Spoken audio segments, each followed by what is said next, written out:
In a gigantic commercial building, a kid is climbing the stairs, exhausted, saying he's about to pass out. He had to climb 28 floors and wonders why no one told him he would have to climb all that. He wouldn't have accepted this delivery if he'd known. He rings the doorbell and announces that the delivery has arrived. A woman with an angry face answers, saying, "Finally, huh?" and asks why he took so long, leaving him a bit confused. She snatches the bag from his hand and says he took too long, so he won't get any extra tip. He points to the elevator, saying he climbed 28 floors. But she's more concerned about the food arriving cold.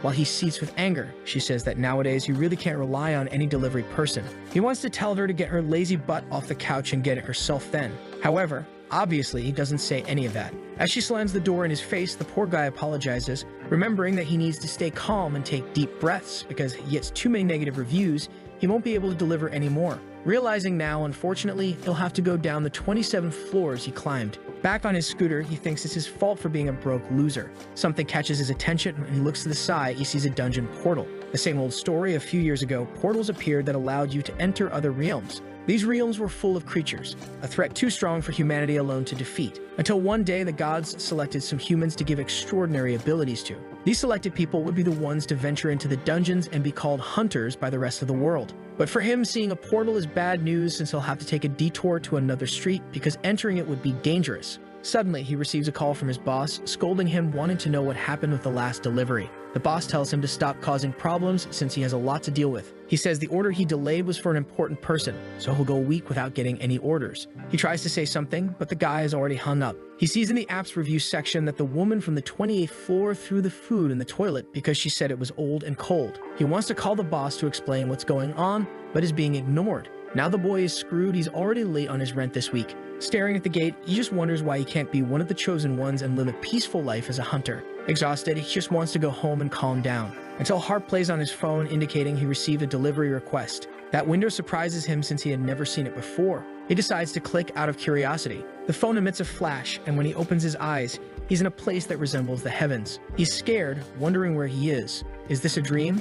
Or has he finally been chosen by a mystical being? Nothing has really happened yet, but he's already crying with emotion, thinking his life as a delivery boy is over. However, he then realizes that his phone still shows a delivery to be made and is even displaying a map. He's confused because the delivery says to pick up a nectar. With nothing better to do, he decides to accept. As soon as he clicks, the golden gate in front of him opens. He swallows hard, wondering where he's going, and he starts riding above the clouds, passing by the castle. Looking at his phone, he's scared. That place is exactly where the map indicates, but it's something surreal. It's really where the gods live. He enters a palace with giant pillars. In front of a huge door, he wonders if this is where he's supposed to pick up the items. Hesitant, he knocks on the door, knowing that if there might be a god there, he could have a chance to become a hunter. Someone opens the door, asking who he is. Seeing the girl with blonde hair and a white cloak, he recognizes her immediately as a goddess. Stumbling over his words, he says he's there to pick up the order. However, she comes right up to him and asks why a human is there in Olympus. She says he invaded, but he points to his phone,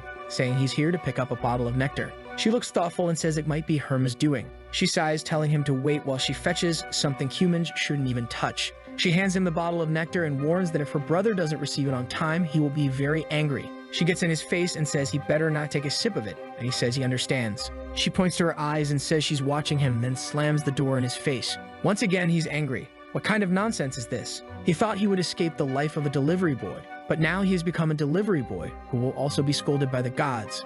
Staring at the bottle, he says it looks like apple juice and thinks about quitting the delivery. However, he reasons that if it's her brother who will receive it, he must also be a god. And since he's here in Olympus, he might as well ask this other guy to maybe turn him into a mythical being. He puts on his helmet, motivated, saying this is the last delivery he will ever make. And with that, he starts driving through the lava. A notification says he's approaching. After a mountain of magma, there's a small house. He arrives at the door, exhausted because it's hotter than a sauna there, and announces that the delivery has arrived. The door suddenly opens. The poor guy is dripping with sweat because it's scorching inside. In the background, there's the sight of a dwarf hammering on a forge who turns around angrily and asks who entered. Embarrassed, the protagonist says he's not an intruder, he's just here to make a delivery. The dwarf approaches him, eyes gleaming, saying it seems his sister sent this guy. The poor boy can't believe the two are siblings. They look nothing alike. However, at this moment, the dwarf notices he's not Hermes. Preparing his aura, he says the boy arrived there uninvited. The protagonist, embarrassed, says it was his sister who asked him to deliver this thing. The dwarf realizes the nectar bottle is full and tells the boy it's amazing he brought it without taking a sip. The boy says he's not that kind of thief. Of course, he wouldn't drink someone else's stuff and hands it over, saying the dwarf can take it. The dwarf laughs, saying the boy is very honest. A sip of that nectar would have turned him into a god, yet he felt no temptation. At this moment, the protagonist is confused upon hearing this, already thinking that if he had taken a sip, he would be a god now. He eagerly moves to open the bottle, saying his life as a delivery boy is over. However, something interrupts. The dwarf grabs it, takes off the cap. The protagonist tries to say something, but it's too late. The guy has already taken a big gulp. He throws the bottle on the ground, saying it's even better when you drink it all at once. The boy is devastated, while the dwarf says he hadn't tasted such fresh nectar in a long time. Introducing himself as Hephaestus, he asks who the protagonist is. He replies that his name is Haejun Lee. Hephaestus then thanks him, saying he is very honest. Before he can say anything, the dwarf is already leaving, saying that now that he's refreshed, he'll get back to work. However, Haejun puts his hand on his shoulder and asks him to wait. The dwarf asks what it is, and he says he hasn't been paid yet. Hephaestus turns around and asks if he's talking about the delivery fee. If that's the case, he should have already received it and walks away laughing like a fool. At that moment, Haejun checks the app on his phone, which emits a flash of light that ends up blinding him. In his system interface, it shows 1,000 points. He is in bed, saying he's sure it wasn't a dream. As soon as he looked at the app, he was surrounded by light and was back on Earth. However, now this little screen is in front of him. He's angry, saying he has no idea how to use these points. He was face to face with a god, so all he wanted was to become the strongest S-rank hunter in the world. The system gives a notification and says that points can be exchanged for various items in the shop. He decides to accept because he needs to find some use for these points. The shop has everything from a golden apple worth 1,000 points to a motorcycle worth 100,000. He gets angry, saying nothing is useful and everything is too expensive. He starts scrolling through the shop looking for something he can use in a hunter's gate. However, he begins to realize it's useless. He won't be able to live this adventurous life until something catches his attention. At the bottom, there are 10,000 won, or about $10 for 1 point. If this is true, just with this delivery he earned 10,000. Hesitant, he decides to touch it. As soon as he presses, a 10,000 won bill appears in front of him and falls into his lap. He picks it up, and it feels very real. The system updates, and now he has 999 points. The poor guy is in disbelief, looking at the bill, looking at the system. He presses again and again until it starts raining bills in the room. Now the sneaky grin on his face has changed. He throws the money up in the air, saying that's what he likes. In the next scene, he's even eating ramen with sewer worms, completely happy and obviously radiant. He went to a deposit machine and tested the money, which worked perfectly. He's crying with emotion that he earned around $10,000 from one delivery. The woman in the shop asks if it's really that bad, and he says it's actually too good. He's like a madman laughing alone in the corner of the restaurant. He's wondering what to do with the money when the TV talks about a guy's recruitment. He watches the news about the guild's preparation for the Tartarus Gate, the most dangerous one of all. The guy hired is someone who placed in the top 5 of the hunter exam and has a contract with the mythical being Hephaestus. He recalls that Hephaestus is the name of the chubby dwarf, who now is the best customer he has ever had. He leaves the restaurant with a full belly, and then his phone rings. He figured something like this might happen, so he brought his scooter. The phone glows, notifying him of a new delivery, and as always, he gets teleported. Once again in Olympus, he opens his eyes. But this time, he's in a gigantic botanical garden. He's wondering where to pick up the delivery when someone calls his name, Haejun Lee. A girl appears, introducing herself as the goddess Demeter. Haejun greets her, and she says she heard about him from her nephew. He asks who her nephew is, and she says it's Hephaestus. The poor guy thinks someone is messing with his family because no one looks alike. Radiant, she says that it seems he didn't drink any of the nectar and asks if she can trust him to deliver something. Of course, he says yes, he'll deliver anything. After all, it's easy money. He imagines that this time he'll receive something insane. Demeter activates an energy in her hand and creates a lunchbox. He's a bit confused, but she tells him to deliver this lunchbox to her daughter, explaining that unfortunately, the gods cannot leave their palaces without a good reason. Haejun didn't expect something so simple, but at least it will be easy. He's sure he'll deliver it, but suddenly she shivers and the entire garden around them rots in an instant. He looks around wondering what's happening, but she's already leaving, thanking him. He hopes there won't be any problems with the delivery or that it isn't a godly bomb. So he stores it on his scooter, imagining that the goddess wouldn't send something like that to her daughter. He decides to check the destination, but something catches his attention and a flash of light brings him back to Earth, leaving him confused. The app shows that the delivery is indeed in Korea. He remembers that the goddess said they can't leave their palaces without a good reason and figures it must be something like that. Apparently, he will meet her daughter when he gets there. He's never been so excited about a delivery before, already curious to know how many points he'll receive. Upon arriving at the destination, he takes off his helmet, saying it must be a joke. The delivery says he has to enter the most dangerous dungeon in the world, the Tartarus dungeon known as the Hunter's Graveyard. But he says it can't be that, the daughter must be just in front of the gate. Yet the phone says the destination has been updated, and the map clearly shows the inside of Tartarus. He shouts that there's no way he's entering that place and decides to cancel the order. However, below the 1 hour limit, it says that if he cancels, he will receive a divine punishment. A timer appears saying he has 42 minutes or he will turn into a pig with a human conscience. Desolate wonders what kind of punishment that is. He should have at least checked the information, but none of it makes sense. First of all, he can't get past those guards at the gate. The psycho starts thinking about all the foods made with pork. That's when the system window appears again, saying that if he needs any assistance, he can check the shop. He knows he has few points, so it wouldn't be useful. He starts planning to hire hunters to go in there. But in the shop for 800 points, there's a replica of the Kaini, a helmet of haze that hides the user's presence for 30 minutes. He says that this limited time offer stuff is nonsense and clearly just a way to drain all the points he has. But since he'll turn into a pig if he doesn't accept, he decides to buy the helmet, vowing never to take another job again. The helmet appears out of nowhere, and as he tries to grab it, it rolls away. What fool! Now equipped, he has 38 minutes to make the delivery. He easily rides past the guards who don't notice his presence, only sneezing due to the cold wind. He heads towards the gate, terrified since it's one of the most horrifying places in the world. But with no other option, he goes on. Hajin Lee, a 20-year-old delivery boy with no hunter's license, no mythical contract, no supernatural powers or physical abilities, defies all odds. He becomes the first person to reach the deepest part of Tartarus. Looking around, he says there's no one there, but at least he got there quickly and won't be turned into a pig. He starts shouting, saying the delivery has arrived. From the darkness, a three-headed wolf stares at him. The poor guy is terrified, wondering what it is. The beast comes drooling, ready to bite him. He, with no powers, thinks it would have been better to turn into a pig. The creature approaches face to face. He knows this is his end. He spent all he had on this damn helmet and now served himself on a platter to this monster. But then he remembers he had two uses of the helmet. The monster leaps to bite when he activates the helmet again. But now he's already under its teeth, it's too late. Until someone tells the beast not to eat anything dirty, the monster freezes for a moment. Heijin opens his eyes hesitantly, seeing he's not dead. He looks back and sees a little girl. He wonders why a child is in the deepest part of Tartarus. She approaches gracefully, petting the beast, saying this dog doesn't bite. The poor guy immediately sees she looks just like her mother, Demeter. He asks for permission and says he has a delivery. When someone behind asks where Persephone went, a pale man appears, saying it seems she went to play with Cerberus. The man then sees the protagonist and asks how a mortal had the courage to enter Hades' underworld. Embarrassed, the protagonist tries to explain but is already scared, having heard it's the king of the underworld. Hades says he's the first human to reach there in a long time since Orpheus.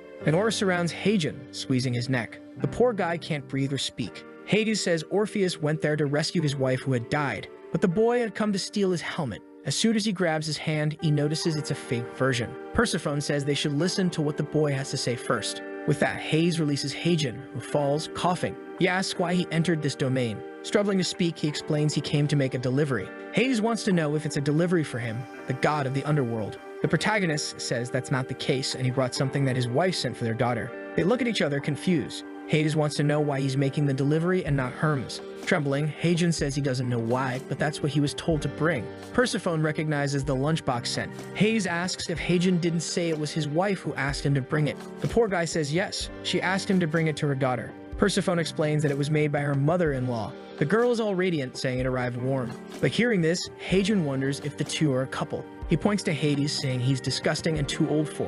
Whoops, he covers his own mouth, realizing he spoke without thinking. But Hades heard him clearly and tells him to repeat those words to the king of the underworld. The protagonist starts babbling, trying to apologize but trembling. Hades just stares at him and then starts laughing like a fool. The protagonist is confused and Hades says he never imagined a human would have the courage to insult him, the god of the underworld. He asks Heijin's name, who responds while shaking. Hades warns that since this is the first time, he will forgive the insolence. However, if he does something again, he only needs to point a hand, and Heijin is surrounded by energy, understanding very well what will happen. With that, Hades says that the payment has been delivered and he can thank his mother-in-law for it. Immediately, the window blinks, and this time he receives 10,000 points plus an extra 5,000 from the god of the underworld. Hades even returns the helmet, saying he can keep the trinket. Heijin trembles and thanks him with a big smile. The scene changes to a man exhausted, facing a dragon. He prepares for combat. He is the captain of Team 1 and a combat-type hunter, Doyen Ha. He delivers a series of blows to the dragon, but it retaliates with a claw to his chest. However, someone else attacks from behind with an aura blade and the dragon notices. But the attack lands and the dragon rides in agony towards the sky and then falls defeated. The swordsman approaches Doyen and congratulates him, saying they finally conquered the first floor of Tartarus. This man is the guild master Yangwon and also ranks 3rd in the world. His name is Songjin Park. Everyone there is celebrating. He says it's a great day because their guild has now reached the deepest part of Tartarus. However, everyone is really exhausted. Seongjin thanks Doyeon, saying it's all thanks to him. Doyeon, emotional, says he's not that good. Everyone is hugging, saying they will stay together forever. Seongjin tells Erin to go easy on the dragon. She is ranked 17th in the world and says she understands. The boss says he knows she wants to collect many mana stones, but it's okay, no need to rush. However, she feels something. She dismounts from the dragon, warning that something is coming at high speed. The team stares into the void, knowing they are exhausted, and it will be very difficult to defend themselves. Seongjin tells everyone to prepare, and Erin says it's almost here. The leader warns that if things get tough, everyone should flee and will try to hold the monsters back. But the guys are emotional, saying they will fight with him to the end of the world. He smiles, but Erin warns it's arriving now. In the distance, there's the sound of an engine, and obviously, the shadow of a motorcycle with a helmet. Seongjin is shocked, wondering what the heck that is. Calmly, Haejin asks for permission to pass. Seeing the dragon, he says they are incredible, and he's glad they are there because the helmet's effect was about to end. He looks back and gives a thumbs up, telling them to be careful because from here on there are creatures with dark magic, and he speeds off on his scooter. No one in the guild has managed to say a word, so confused are they. The next scene talks about the number 150 million. If it were a measuring years, you would go back to the dinosaur era, a number close to the entire population of Korea. Normally, you get about $3 per delivery. He would need to make 50,000 deliveries to reach that total. But this is the exact amount he would receive if he exchanged his points now. The guy is grinning widely, right? He stared at that number all day. Of course, he was scared to death of turning into a pig. There was also a moment when he was almost eaten by a dog. Besides, he was almost strangled by the god of the underworld. Thinking about it, he suffered a lot to earn this money. But now he laughs. In the end, none of that matters because he earned a ton of money. And the weakest capitalist always wants more, obviously. He says from this moment on, but then his stomach growls and he realizes it's good to go eat something. Maybe a beer with fried chicken. Meanwhile, Seongjin was attending a conference. He's exhausted and goes out to talk to the members. Right after that, he has to talk to the president of the Hunter Association. The guy doesn't get a second of rest. Doyeon asks if he mentioned the delivery boy at the conference. He replies that he didn't. He prefers to keep it hidden for now since no one has any idea where that guy came from. They should have chased the guy to ask some questions, but everyone was exhausted and didn't know what to say. However, obviously, everyone in the guild is curious. The blonde says he was wearing a strange helmet and riding a scooter. Maybe it won't be too hard to find him. But Seongjin tells them not to worry too much since their goal is to conquer the dungeons, not to find out who the mysterious guy is. So he informs the two there that they need to make new weapons, so they'll have to go to the mining dungeon. Doyeon tries to complain but has no choice and asks what type of metal he wants. Seongjin thinks for a moment and says it's something called celestial metal. Meanwhile, our protagonist is eating his fried chicken. He was excited to eat until his phone rang. He jumped up, not wanting to miss any orders from the gods. He was hungry, but in a flash of light, he found himself surrounded by mountains, and right in front of him was Hephaestus' house once again. That's when he realizes he forgot his scooter and helmet. While he's wondering about this, someone is behind him. Suddenly, someone calls out to the boy, and he turns to see Hephaestus with tears in his eyes. Haejin asks why he's not inside the house. Crying, Hephaestus says he was expelled. Haejin is confused and asks what he's talking about. He explains that he was drinking and eating with his brother Dionysus when someone appeared, calling him dear and asking why he was drinking again. With that, the two were expelled and she said they shouldn't even think about coming back. Dionysus left immediately, but the little dwarf is abandoned there. Haejin says he understands but asks what he wants him to deliver. Desolate, Hephaestus says anything to drink or eat. Since he was expelled, he hasn't eaten anything. He implored, but even his sister didn't have nectar, and now only Haejin can save him. Haejin kind of understands but has no idea what a god eats or drinks. Lying on the ground, Hephaestus says if he could have some kind of meat with alcohol, it would be perfect.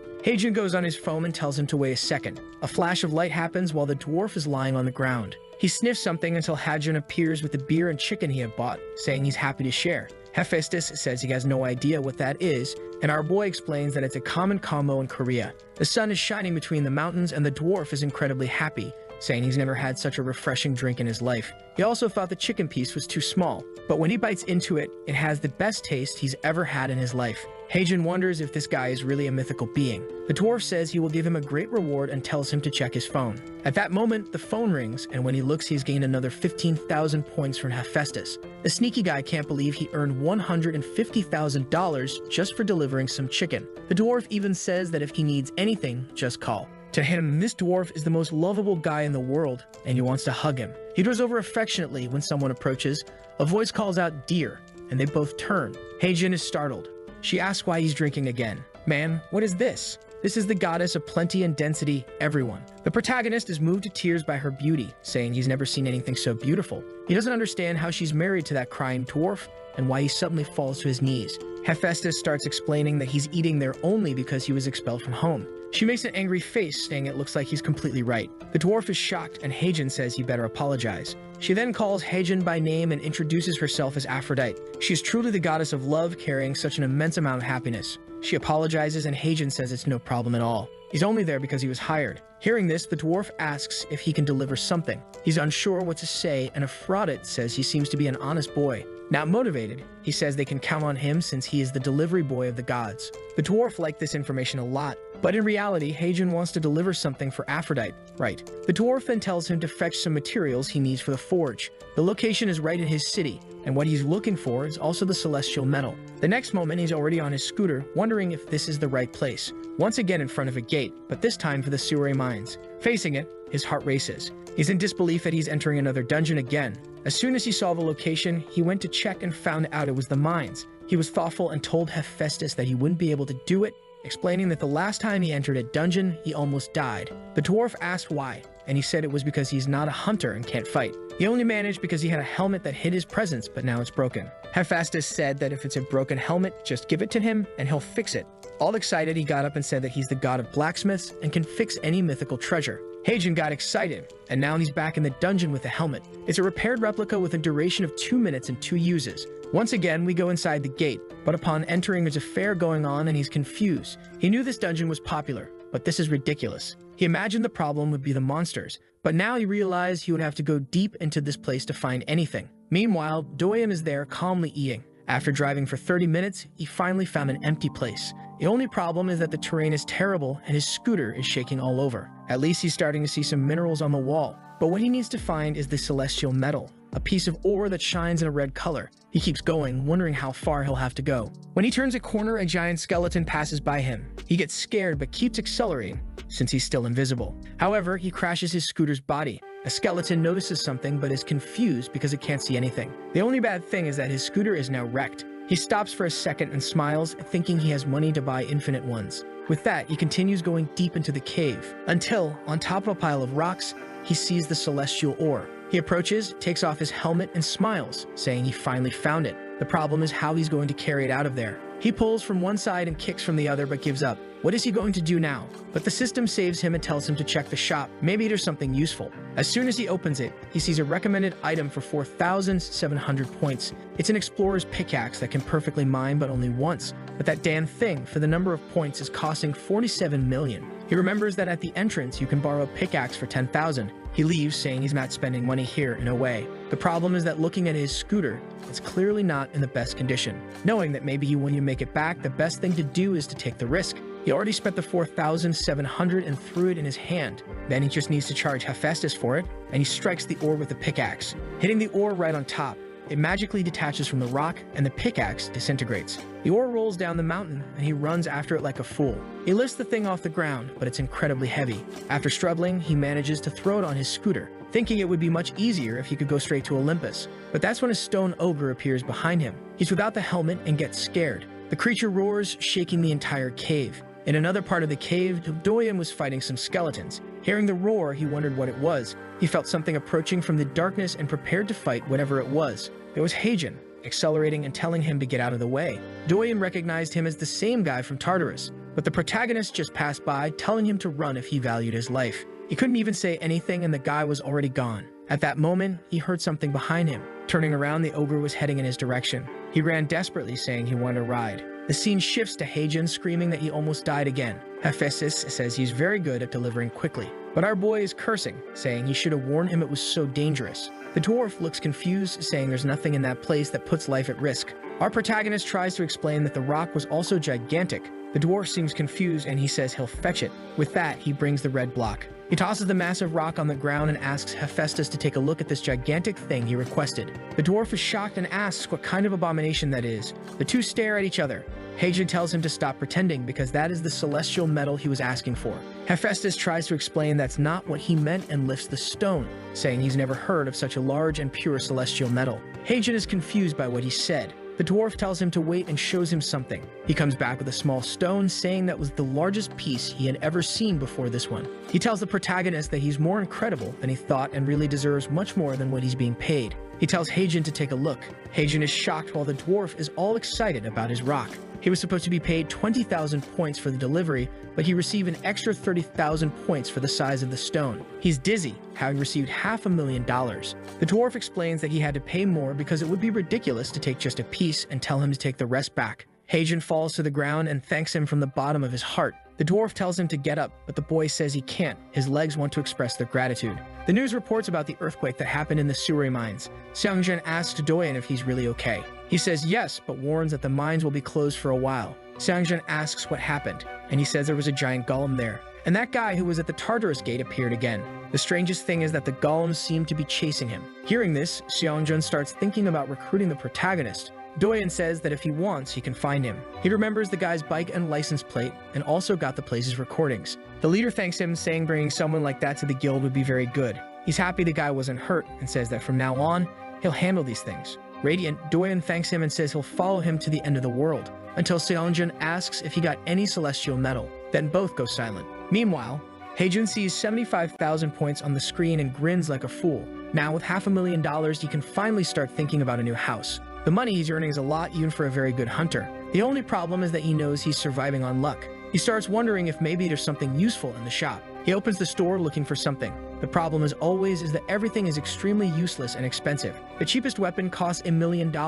Not to mention it's all replicas, so it probably won't last long. Maybe he should give up trying to defeat monsters. Until something catches his attention, a level 1 racing suit. It significantly enhances the user's physical abilities according to the suit's level, but it costs 50,000 points. He's angry that the system doesn't recommend these good things to him. The only problem is that he doesn't know how effective it is, and 50,000 points is quite expensive. He thinks about it and decides to buy it as an investment in his work. That way he'll be able to make more deliveries. He buys it, there's a flash of light, and the suit appears in front of him. Now there's no turning back. He's left with 25,000 points, but the boy is equipped. Wearing it, he finds it strange that although it's a bit uncomfortable, he feels like he's not wearing anything. Moreover, it doesn't seem to heat up. He decides to test it. Meanwhile, Doyen is desolate in the city. He was looking for the protagonist, but even with the license plate, he couldn't find his address. Since the guy didn't do anything illegal, there's nothing about him with the police. He's shouting alone, wondering how he'll find this bastard. At that moment, the protagonist stops and tells him the light is green. Doyen apologizes and steps aside, saying it seems everyone likes to use that same bike, but then something catches his attention. The scratches on the side are identical to the guy's, and it's the same damn license plate. He shouts for Heijin to stop, but he's already accelerated. He tries to run after him, but can't. Seeing a taxi behind him, he gets in and asks to follow that bike. But the driver kicks him out, asking if he thinks this is a movie. With that, the guy leaves, abandoning him. However, he doesn't give up, saying he'll keep following in that direction until the guy on the bike stops. After running quite a bit, he falls to the ground, exhausted. A woman even asks if he's okay, and he says he is. She says she recognizes him from one of the biggest guilds, and he says she must be confused. Someone from the guild would never be lying on the ground like this. He has no idea where that darn delivery guy went. Then a scream catches everyone's attention. He feels a chill and decides to slowly approach. He looks around but doesn't see the bike anywhere. However, his instincts tell him that guy is behind this. The elderly people tell him to be careful because the echo from the peak could cause an avalanche. He says not to worry because he belongs to a big guild, and starts running again. Once more, he's following the exhausted protagonist, wondering where he is, until he looks to the side and sees a rock with a hole in the middle. Seeing that, he says it's impossible for someone to have done this. Other rank B hunters could break this rock, but creating a perfect crater like this doesn't make sense. He's sure it's some kind of magic or divine power. If it's the guy on the bike, he has to bring him to the guild no matter what. Back at home, the sneaky Heijin is exhausted, unbelieving that he made that hole in the rock.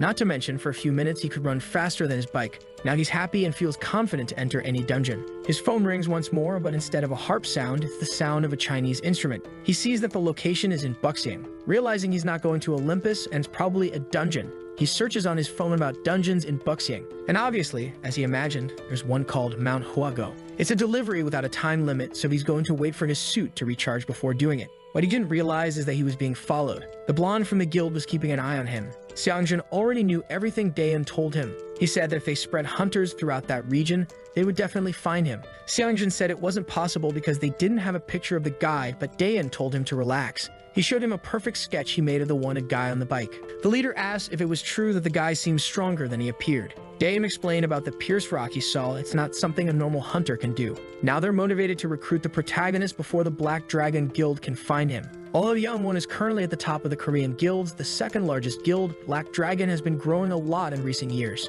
However, they are the type of guild that commits any illegal activity to increase their influence. The leader says they can't lose someone so good to a guild like that, especially since they've been getting more and more suspicious lately. Daeun says he can trust him to recruit this guy. The next day, when Haejin arrives at the mountain, there are a lot of people at the entrance, but he saw online that this place wasn't popular. As he approaches, a guy tells him to stay there. Startled, he realizes the guy is actually talking to a little boy right behind him. He hears people talking about something related to the Black Dragon Guild. Our protagonist knows that's one of the guilds that likes to monopolize some gates. However, he goes in since it's none of his business. As soon as he enters the dungeon, he receives a message that he's near the delivery spot. He walks a bit more and the phone says he's right next to it, leaving the poor guy confused. Then he looks to the side and understands they want him to climb to the top of the mountain. Remembering the stone golem, he gets scared. But now he has his suits, so he's confident he can handle any creature. He takes off his helmet and is prepared. But someone calls for the delivery man.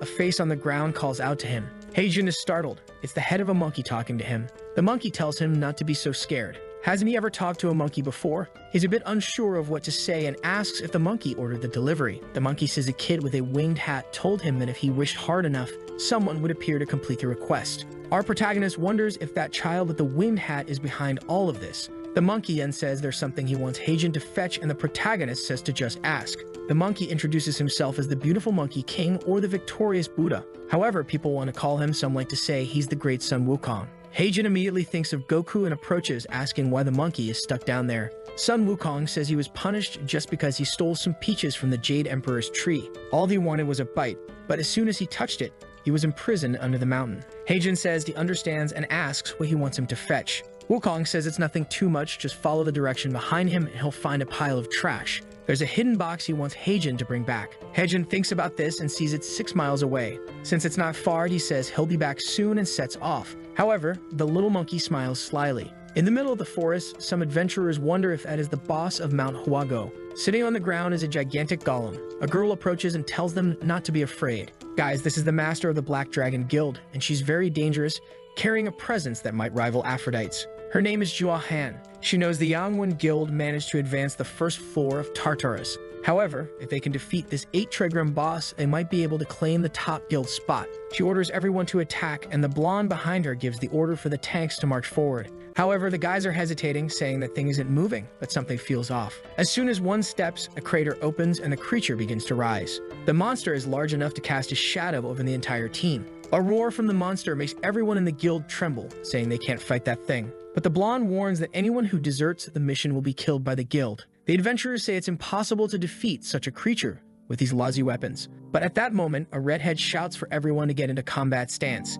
If they don't focus, they'll be crushed now. The group hesitates but agrees and approaches. The blonde asks the redhead if she thinks the plan will work. She doesn't seem too concerned, saying she doesn't know either. In the forest, Haejin was riding his scooter until an earthquake started. Even some monsters were running from the same direction. Seeing the smoke in the distance, he knew it wasn't good. But since his suit was still on cooldown, he felt confident and decided to check it out. The adventurers were getting battered. One stomp from the golem and they were gone. The rear team tried to give support, but those arrows did nothing to the monster. The redhead, realizing nothing was working, saw a mage beside the leader telling her to do something since he was there to register, not to fight. But Jua says if everyone survives, it will affect her guild's reputation. The guy is confused but gets punched in the face, knocking him out. She says they're only there to help her conquer the place. Since no one could hear anything due to the battle, they kept advancing. The redhead used a jumping ability to launch himself at the golem and landed a direct hit on its head. He shouted to everyone that he created an opening and for them to attack. With that, everyone started surrounding the monster. After much effort, it fell to the ground.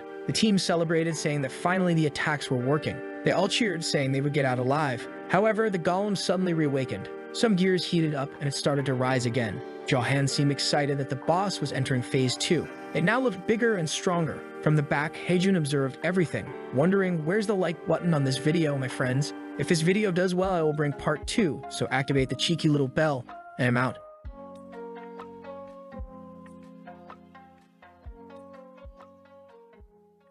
Do you remember that the last chapter ended when Haejin was inside the dungeon where the monkey had asked him to retrieve a bunch of junk? As soon as he arrived, he liked the video. However, outside, Do Yeonham mentioned that he was in Suwon City yesterday, and today he's heading to Bucheon. The poor guy is exhausted from searching for Haejin so much. At this rate, he'll traverse the entire province. When he reaches the entrance of Seonju Mountain, there's no one there, which confuses him. A chubby guy with glasses appears, calling for him. Do-yeon asks where this chubby guy came from, who tells him to watch his mouth and to say who he is. Do-yeon responds with his name and asks what the guy will do. Already sure that this guy isn't from the association, he probably thinks he's from the Black Dragons. He brushes past the guy, telling him to move aside. The chubby guy keeps insisting for him not to enter, but knowing he can't do anything, Do-yeon just goes in. But this makes it obvious to Do-yeon that if they're putting people there to block others, they're definitely there because of a boss. He starts running, saying he'll have to warn people because they've given up on this place. The true challenge of the 8 trigrams starts for real when the monster enters the second phase. It was at this moment that Haejin was arriving there. Seeing the giant monster with a laser in its belly, he realized that was the junk the monkey had mentioned. Even with the suit, he wasn't confident he'd defeat it. Trembling, he wondered what he wanted to do now. However, he noticed a dense redhead with some guys nearby. He immediately recognized them as members of the Black Dragon Guild. The guys trying to quit were being dragged back into the fight while begging to leave that place. But strangely, the blonde guy jumped with the mage onto the monster's chest. This left Haejin confused, wondering what the guy's plan was. The Black Dragon guy started throwing the adventurer into the flaming core. The adventurer begged, saying he would die at this rate. But the guy replied that it was his fault for quitting the mission. And with that, he let the guy go. However, Haejin punched him in the face, calling him a bastard. The Black Dragon leader, looking beautiful and confused, wondered who this guy was. How could someone take down a B-rank adventurer with a single punch? Our boy saved the adventurer like a prince, even cradling him. In his arms, the adventurer thanked him for the rescue, but said it was risky to stay there. Haejin glanced to the side. He was between the boss and the entire Black Dragon Guild. Looking at the monster, Haejin knew he could just take the box and run, taking advantage of the distraction the others were causing the boss. But he couldn't do it. He told the guy not to worry, he just couldn't stand seeing someone die unjustly. The Black Dragon leader asked why everyone was standing still, while Haejin was certain it was all those damn people's fault. And now to turn into a mess. His suit still had 2 minutes and 17 seconds left, and he thought he had no choice but to go forward. The redhead was furious because she thought they were about to win. The bald guy asked if he should order the archers to attack, but she said no. She knew that before starting the battle, they needed enough wood. This is the key in defeating the 8 trigrams. In the middle of the transition from phase 1 to 2, the boss becomes immobile as he is now. At that moment, you just need to deliver some sacrifices to his chest and everything becomes easier. Then the bald guy said to take a look, and Haejin had just jumped, already higher than the boss. From above, something caught his attention. There seemed to be a crack in the head with a message to grab. He was sure that was the weak spot and went for a punch, which hit the big-headed guy dead on. The leader started trembling, wondering what that idiot was doing.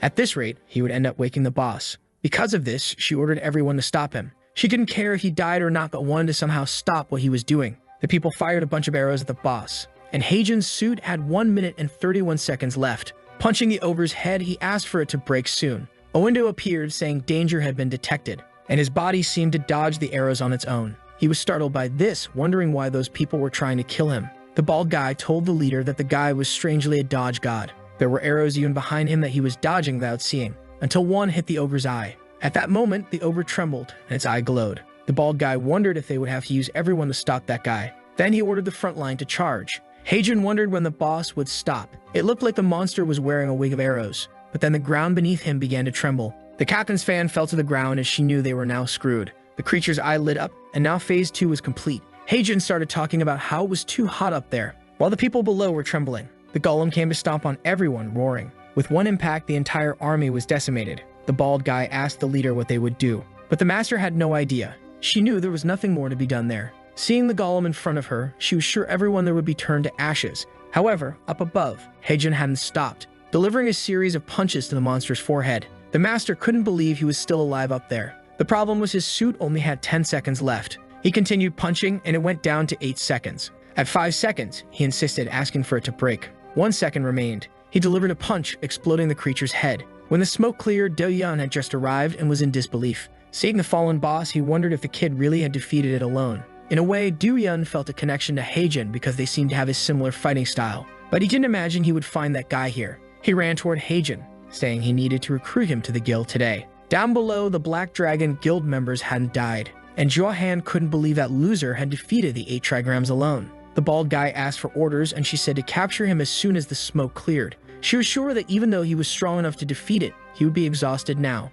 and she couldn't let someone who complicated the Black Dragon's plans get away. But an explosion happened in front of them. It was Do-yeon who greeted them. Immediately, the entire guild recognized him, and he said it seemed he was right to think they were behind all this, already understanding that their plan was to use the new recruits as sacrifices. Johan didn't expect him to show up there and ordered everyone to prepare for battle. She pointed in his direction and said he was now the target, and they better not let their guard down. Do-yeon was worried since there were many people there, and now he wasn't sure if he could win. What he wanted to know was where Haejun was. Then another guild member came to talk to her, saying they had a problem. She asked what it was. He sheepishly said that the guy with the helmet had disappeared. The poor woman in Do-yeon didn't know what had happened, and she screamed in desperation. Now he was screwed alone against everyone. He got involved in all this without meaning to. Haejun fled with the helmet since he thought he was going to die. He almost woke up in Olympus, and it wasn't because of a delivery. The poor guy wondered why he helped those people since he wasn't even a hunter. And he said he had to remember never to make such a mistake again. But then something caught his attention. In the distance, he saw the city in Seongju Mountain. He wondered if the dungeon was disappearing because he had just killed the boss. Dungeons form when gates aren't completed after a long time. And when that happens, anyone can enter and kill the boss. But it's extremely difficult. Usually only registered hunters from the association can do it. But this time, a guy registered as a delivery man was the one who resolved the dungeon. The poor guy was praying this wouldn't cause problems and wondering why he got involved in this. Then he remembered. Back with the monkey, he said it seemed the boy took longer than he thought. Haejun, crying, explained that the request was impossible. The monkey told him to stop stalling and explain what happened. Haejun cursed, explaining that he had said it was just a piece of junk. But when he got there, it was a giant ogre that shook the ground with every step. Not to mention it had a laser that almost burned him alive. Kong said that was impossible and asked if the 8 trigrams had gone crazy, noting that it was a peaceful creature that doesn't move until someone hits it. Then the protagonist realized that if it weren't for the Black Dragon, it would have been easy. Now he was motivated to wipe the floor with their heads. How could those bastards dare to interfere with his deliveries? The monkey then said he realized from what he said that he probably didn't get the box. But Haejun said he did. Wukong asked how he did it, and Haejun said he exploded the monster's head and brought the box to Wukong, asking what the deal was. The monkey chuckled and began to go crazy, saying he was incredible. Even though he had defeated that creature in the skies, the monster here on Earth could still destroy any human. He asked for the protagonist's name, who responded. The monkey then extended his hand, saying that today he met Haejun Lee. At that moment, something burst out of the box. An explosion happened, and something came flying out. When he opened his eyes, the monkey was holding the staff, saying he owed him one now. And if it weren't for the boy, he would have been trapped in that place for years. Haejun recognized it as the golden staff. Wukong whistled and a cloud appeared beneath him. He warned Haejun that he needed to escape before the Jade Emperor showed up. With that, he flew away, saying they would meet again someday. Haejun was desolate, saying he didn't mind the guy fleeing, but he wanted to get paid. But then a sack fell on his face. Wukong said he wasn't stingy, and the payment was already done. What was in that sack was just a bonus for his hard work. Haejun asked what it was, but the monkey was already gone. A golden glow was emanating from the sack. He opened it, wondering if it really was just a bonus. Sometime later at home, Haejun was watching the news. They were talking about various allegations against the Black Dragon Guild. He felt relieved to know those bastards were exposed for everything they did. The guy he saved gave a statement saying that no one went there knowing they'd have to face the boss. The reporter asked about the individual wearing a helmet who saved everyone. Smiling, he said the guy appeared just when he was about to be incinerated, and he single-handedly defeated the 8 trigrams. He was sure they wouldn't have made it out alive if it weren't for the boy. Haejun smiled, thinking that in the end, his effort wasn't wasted. He thought he had done something crazy when his body leaked forward out of nowhere,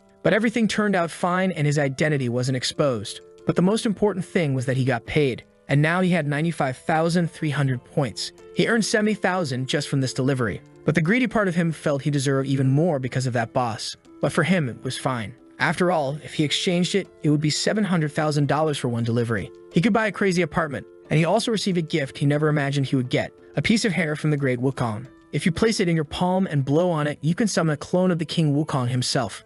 Haejun was excited looking at it because it would be of great help. Lately, he had been going through a lot. Unexpected creatures kept appearing. Even if it was just a clone, it was still the great Wukong. Look at this sick face he makes imitating a monkey. For him, it was basically an extra life. And at that moment, he received another delivery request. He put on his jacket, put on his helmet, and was ready for another one. Meanwhile, in a hospital, a guy was running down the corridor. It was the guild leader calling out for Do-yeon. The guy seemed to have been beaten up by the guild and was in bad shape. Do-yeon asked what the leader was doing there. He was supposed to be in Busan today. The leader said he had already taken care of it and couldn't stay away. After all, it was partly his fault that Do-yeon was in this state. The boy responded that it wasn't the leader's fault. He misjudged the situation and got involved when he shouldn't have. He should have been more cautious with those Black Dragon bastards. Sung-jun was angry that those bastards had the nerve to attack someone from his guild. The right thing would have been to send Ah-rin along with Durian, but he promised that next time he would take those guys down himself. Then he asked Durian if he was feeling okay. Durian revealed that the doctors told him things didn't look good.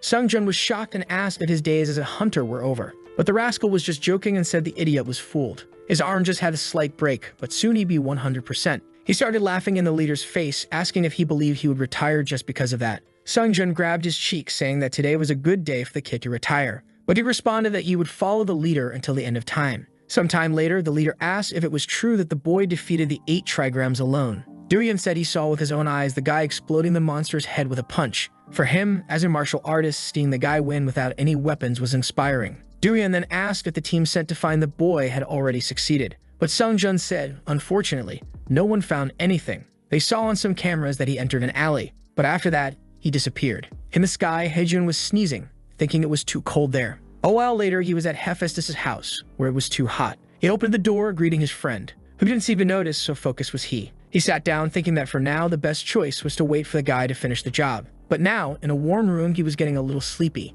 The heat of that place reminded him of something. It was as if he were back in his mother's arms. But Hephaestus woke him up, asking how the kid got there, giving him a big hug.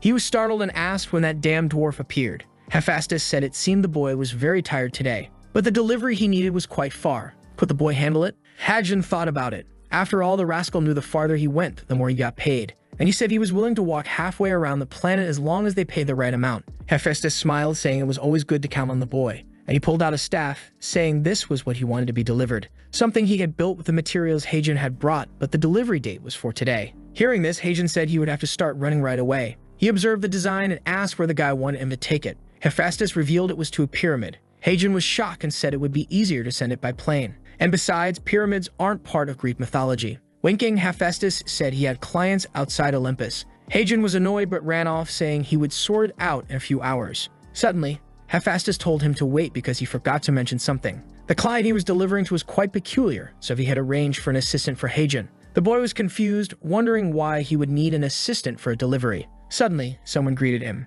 saying they came under Cupid's orders, and introduced themselves as Lucio. Despite the name, Lucio was a woman, he thought. Our boy decided not to worry about that and sped up on his scooter. And the best part was discovering it wouldn't take long since Egypt was actually in the skies. And there, at least there was no traffic. But suddenly, Lucio screamed, saying she had been tricked. She thought she had come here to help Hephaestus, not to ride on the back of some random human. She kept kicking Haejun in the head with her feet, and he was getting annoyed, thinking this mission wasn't going to be as easy as he thought. He said that for a small fairy, she was really annoying. She replied that she was actually quite large for a nymph. An hour ago, when she introduced herself, she said it was an honor to serve Hephaestus. Haejun didn't seem to want to take her, but Hephaestus knew the boy would need her. Our protagonist turned to the dwarf and asked if he really couldn't go alone. Lucio got angry, telling him to respect her, while Hephaestus explained that it wasn't that he didn't trust Haejun. It's just that he didn't know much about where they were going, whereas Lucio knew everything very well. That's why it would be great to have her around, since she would only help and not hinder even a bit. But back on the scooter, she was just picking her nose and saying she didn't want to help this kid.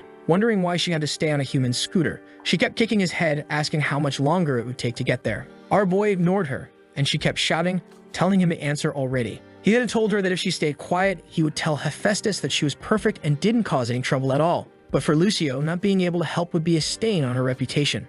After all, she had studied her whole life, and her existence as a fairy was considered almost divine. She didn't want to accept that and was complaining to him, when suddenly a sweet fell into her mouth. She was startled and asked what he did. Haejun said she wouldn't shut up, so he gave her a sweet to keep her quiet. And if she stayed silent for the rest of the trip, he would give her more. For Lucio, who had never eaten a sweet, it tasted like divine angel food. She then told him he better not be lying, to which he said he always kept his word. Haejun thought the easiest way to handle a child was to give them candy, and now with her quiet, they only had 800 meters left to reach their destination. He enjoyed a few seconds of peace until he saw two eyes in the middle of a mist. He slowed down, but now they were both in the middle of a thick fog. Angry, he asked Lucio why she didn't warn him about this danger. She said it was his fault for giving her candy to keep her quiet. With that, he stopped the scooter and pulled her off, who was struggling, telling him to look. Behind them was a giant sphinx. It informed them that to pass, they had to solve a riddle. Lucio explained that this sphinx was dangerous because it devoured those who answered the riddle incorrectly. The sphinx was a creature related to Siphon, who nearly destroyed all of Olympus. Of course, it wasn't as strong as a legendary creature, but Haejun wasn't that strong either. Seeing the size of the creature, he knew his blows would be useless. Then suddenly, the phone rang and the rascal just hoped he would be well paid for this. He then walked towards it. Lucio asked what he was doing and Heijin said he was doing the obvious. He was going to solve the riddle. She tried to stop him, saying it was madness since he would die if he got it wrong. But Heijin was confident about what the Sphinx's question would be since the riddle was common. And in the worst case, he could use Wukong's hair strand. The Sphinx turned to him and asked if he was ready. Heijin told it to go ahead because he was short on time and was there to make a delivery. Meanwhile, Lucio was crying, saying the damned guy had actually accepted. The Sphinx smiled and told them to prepare. Heijin thought the riddle would be, what walks on 4 legs in the morning, 2 in the afternoon, and 3 in the evening? But this old one is very buff, saying he doesn't even need a cane. Obviously, Heijin was confident since he had seen this multiple times, but then the Sphinx asked what the name of the sound a duck makes when it falls was. Now he had a completely idiotic look on his face while the Sphinx stared at him. He asked what kind of duck nonsense this was. Lucio started thinking and was sure a duck makes a quack. But then she started crying, saying she had no idea what the word was for the sound they make when they get hurt. Being observed in a sphere, the last thing she wanted was to be eaten alive. The orb was watched by a woman in Egyptian clothes, who said those two seemed like very intriguing visitors. The Sphinx stared at them again, ordering them to answer the name of the sound that duck makes when it falls. Heijin had no idea. What kind of data joke was this? Then he remembered he was up against a Sphinx. Maybe there was some kind of wordplay involved. Gleaming, the Sphinx said he had 3 minutes to answer. Meanwhile, Lucio, desperate, was crying, saying it was impossible to solve. Even she, an elite of knowledge, had no idea. And she was starting to get mad at Heijin because she was going to be eaten because of him. Remembering a time she spoke with her teacher and asked if Sphinx riddles were hard. He replied that she should know that before the first person answered the riddles, 100 people had been devoured. Lucio asked if that meant it was impossible to solve, and he answered that not even Jim got it right, and warned that if she ever encountered a Sphinx, she should run for her life. Now she was crying desperately, saying she knew things would go wrong, until Heijin turned around and said the name of the sound a duck makes when it falls is quack-sided, the mix of quack and accident. Obviously, Lucio froze and asked what the hell that was, what he was thinking, why he wasted their only chance with such an idiotic thing. But the Sphinx smiled and said he was correct. Angrily, she asked how that dumb answer was correct. While Heijin thought it was obvious it was a joke, it's always like this. The Sphinx praised him for answering the riddle and said he earned the right to Pa. Before she could finish, he told her to shut up, saying he solved this crap so she should get out of the way. The Sphinx stood there, not understanding why this guy was so aggressive, and he then told her to come up with a better riddle because that one was garbage. The poor Sphinx stood there crying. He turned around and asked if she was really crying. She said no, it was just that a bit of sand got in her eye. Lucio was still in disbelief that he got it right, when Heijin told her to hold on because he was going to speed up. A while later, they seemed to have entered the passage, and Lucio called out to him a little insecurely. He asked what it was, and she said she wanted to apologize for what she said earlier. She said she was there to help him, but in the end, she only belittled him for being human. She didn't deserve to call herself a mega elite. Heijin responded that she didn't need to be so hard on herself. Compared to the cruel words he heard in the past, this was nothing. To him, it was like the annoying chatter of a younger cousin, so he didn't mind. Lucio seemed a bit shy at that and thanked Heijin. A while later, they were in front of the pyramid. Impressed by its size, not even Lucio could see the top of it. Heijin looked around. According to the map, they were in the right place. Then she pointed out something written nearby. They approached a box with Egyptian inscriptions, and she explained it said to ring the doorbell. He was impressed that she could read hieroglyphs, and she said she was an elite after all. So he pressed the button, and everything started to shake. They both wondered what was happening, and she said it was gravitational magic. This confused them since they were just told to ring the doorbell. Suddenly, the ground opened up, and they started falling into a hole. A while later, he was lying on the ground, incredulous that he survived a fall from such a height. But he had crushed Lucio, who was almost losing her soul. He asked if she was dead, to which she angrily replied that unfortunately she wasn't. In the next scene, they were walking through the pyramid's corridors. Heijin thought this was more like exploring a dungeon than making the delivery. Then something caught Lucio's attention, and she told him to stop. He asked if there was a trap. She told him to point that shiny object at the wall so she could read what was there. Seeing the hieroglyphs, he asked what it said. And why did the painting depict an interaction between humans and a giant? Lucio seemed scared, and he asked if she had discovered something. She replied that she had heard of an evil goddess who liked to torment nymphs. She was sure these illustrations were from her ancestors to warn about the cruel attacks that happened there. But to Heijin, the drawings didn't seem violent.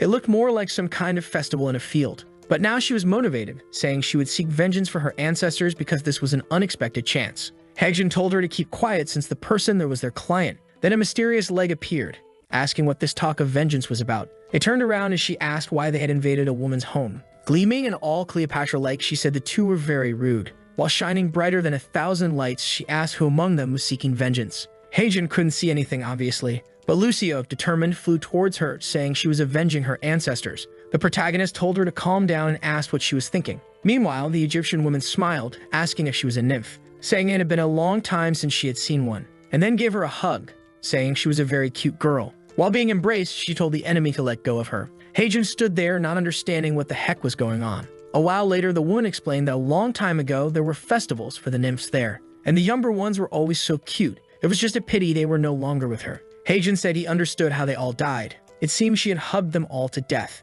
and Lucio was suffering there. The woman let her go, saying she couldn't help it when she saw something so adorable, while Lucio cried, saying she almost died. She asked Heijun why he didn't help her, and he told her to relax. They started arguing, with her saying he had said it was like having a cousin. So how could anyone let family die? The woman interrupted them, saying she would introduce herself. She was the one who ruled the two brightest lands. She was the divine reincarnation of the all-powerful Horus, a pharaoh. But the two didn't care about what she was saying and kept arguing. While they fought, Heijun asked what this pharaoh business was about. Wasn't it usually the king of Egypt? Lucio replied that he didn't understand anything, and there were two types of gods. Those who were like Cupid or Hephaestus, born as deities, and those who achieved divine status like the old lady in front of them. The pharaoh asked why she was being called old, and Heijun said he wanted to talk to her because he came to deliver something. She said she knew very well since she had been watching his entire journey. At that moment, the package began to move and flew into her hand. Observing the item, she said it was of high quality. It was truly made by a good craftsman, and the design was perfect. She then said that the delivery man Heijun truly lived up to his reputation. Now the poor guy was confused, wondering since when he had a reputation. But with the delivery done, he thanked her, saying if she wanted to give a bonus, she could just send it to his account. Lucio said it was shameful to work with someone so greedy, and asked if he had no personal respect. Heijun responded that respect doesn't put food on the table. It was with that money she didn't want that he bought the candy she liked. She got excited and said to make sure a good deposit was made to the account. The pharaoh said their friendship was amazing and assured them not to worry about payment. In the end, she was a generous goddess. He then received 50,000 for the delivery and another 50,000 as a bonus. Currently, he had 195,000 points. The rascal now had a total of $19 million. Lucio said she helped, so he better give her some candy. He told her not to worry, she would get a whole store. She got excited, saying she would take 90% of the profit, leaving him a bit embarrassed. The woman advised them not to use that tunnel next time and to use the main entrance. Although she had good memories of that place, it didn't make sense to receive deliveries in the basement. Lucio mentioned the inscription said to ring the doorbell if there were no guards. The pharaoh explained there hadn't been guards there for years and they should have just knocked on the front door. In other words, they should have ignored the entry button and taken the stairs. But with that, the delivery was complete and he was back at Hephaestus' house. Exhausted, but at least he made it back in one piece. He told Lucio to wake up as she was drooling on his hand. "What's this, my child?" She woke up, asking if they were back already, and he said yes. That's when she realized they were already in front of Hephaestus' house. She then called over the radio and thanked him for the day, saying it was fun. He asked why she changed all of a sudden. Then he remembered that now the delivery was complete. It was time to say goodbye. Gleaming, he said it was great having her around even though she talked too much. She told him to shut up and stop ruining the perfect moment, and he said he was just telling the truth. Entering the shop, however, both said to each other that they never wanted to work together again. But Heijun didn't expect them to get along so well. At that moment, Hephaestus appeared, saying the client had praised them a lot, so he was thinking if they could work together from now on. The two stared at each other, considering the idea. And then they bumped heads, saying they would only do it if everyone liked the video. And do you all remember that last chapter ended right when he and Lucio were smashing against each other, saying they didn't want to work together? Next scene, our boy is peacefully sleeping in his room when someone calls his name. When he wakes up, it's Lucio shaking him, telling him to get up already. He immediately wakes up with a scream, wanting to know what she's doing there, but she just covers her ears, asking why he's yelling at poor Lucio. And then she asks if he really forgot that they're partners now. That's when he remembers that when he refused, Hephaestus started crying, saying it was the first time he had ever asked a favor from his own child. Because of that, he ended up accepting. The problem is that he didn't just become her partner, now he has to live with this headache. He then asks why she woke him up like that and if he wasn't sleeping peacefully. Lucio then says the noises weren't stopping. He's confused until he looks at his phone and sees that it's a delivery from Manjak. What Manjak is, he doesn't know, but he does know that a ton of orders are coming in one after the other. That's when he takes a look and realizes what's happening. A bunch of normal delivery orders are coming in to deliver Chinese food all over the city. The poor guy who was making millions before is now getting paid $5, $10. That's when he remembers that it's been a week since all this madness started, when that woman had her last delivery while sitting on the toilet. Lucio asks what's wrong and if everything's okay, but he just tells her not to worry. But she's annoyingly persistent and grabs his shirt, demanding that he explain it properly because she wants to understand. However, the poor guy gets a phone call right at that moment. He gets nervous when he sees that it's his manager's number, but if it were me, I'd just pick up and tell the guy to go to hell. As soon as he answers, the guy starts chewing him out, asking if he's not seeing all the orders coming in and if he's just slacking off. That's when we find out that Mandrake is the name of the delivery company he worked for. And the boss says he was already being generous by lifting his suspension after a week. But even so, it looks like the bastard still hasn't learned his lesson. He needs to start working immediately or he's getting fired. But Hajin just flips the switch to Saiyan mode and tells him to go ahead and fire him. He doesn't care anymore. The boss asks if he's lost his mind, but the kid keeps up his Dragon Ball aura, asking what he's going to do about it. Lucio even pulls out a power level meter, saying the bastard's already surpassing 40,000,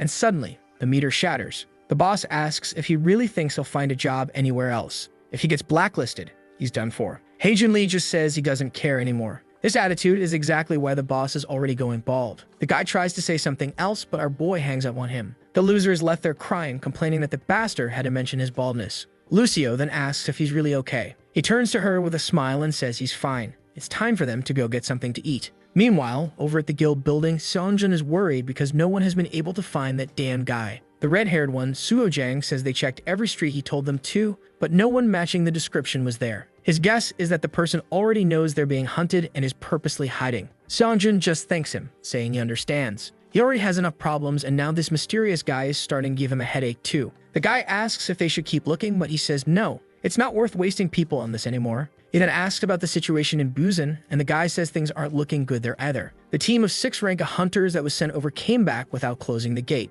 So in 5 days, that place will turn into a full-fledged dungeon. Seongjun just nods and says he understands. A month ago, a portal materialized in the Hongda building. When the association asked them to take care of it, he already figured it wouldn't be easy. But he never imagined 6 rank hunters wouldn't be able to handle it. However, suddenly he smiles, saying that actually, this is going to be perfect. He then tells Suho to inform the rest of the team that they're getting ready to move out. As he looks outside, he says that once again, he'll have to show everyone why his guild is considered the best in this country. Meanwhile, with Hua Jun, he's there eating a spicy cup of instant noodles, saying it's delicious. It would have been perfect if you could have just seen the manager's face when he called him bald and hung up. Lucio, sitting across from him, says they have a serious problem. She's never eaten anything this good before, and now she wants a lot more. He tells her not to get her clothes dirty, but she's just going on about how this soft, spicy stuff is really amazing. The human world has way better food. Damn, the guy thinks she really hasn't enjoyed life much, has she? Then he tells her it's just a cup of noodles. Even the people sitting nearby comment that their lives must be really rough if she's never had instant noodles before.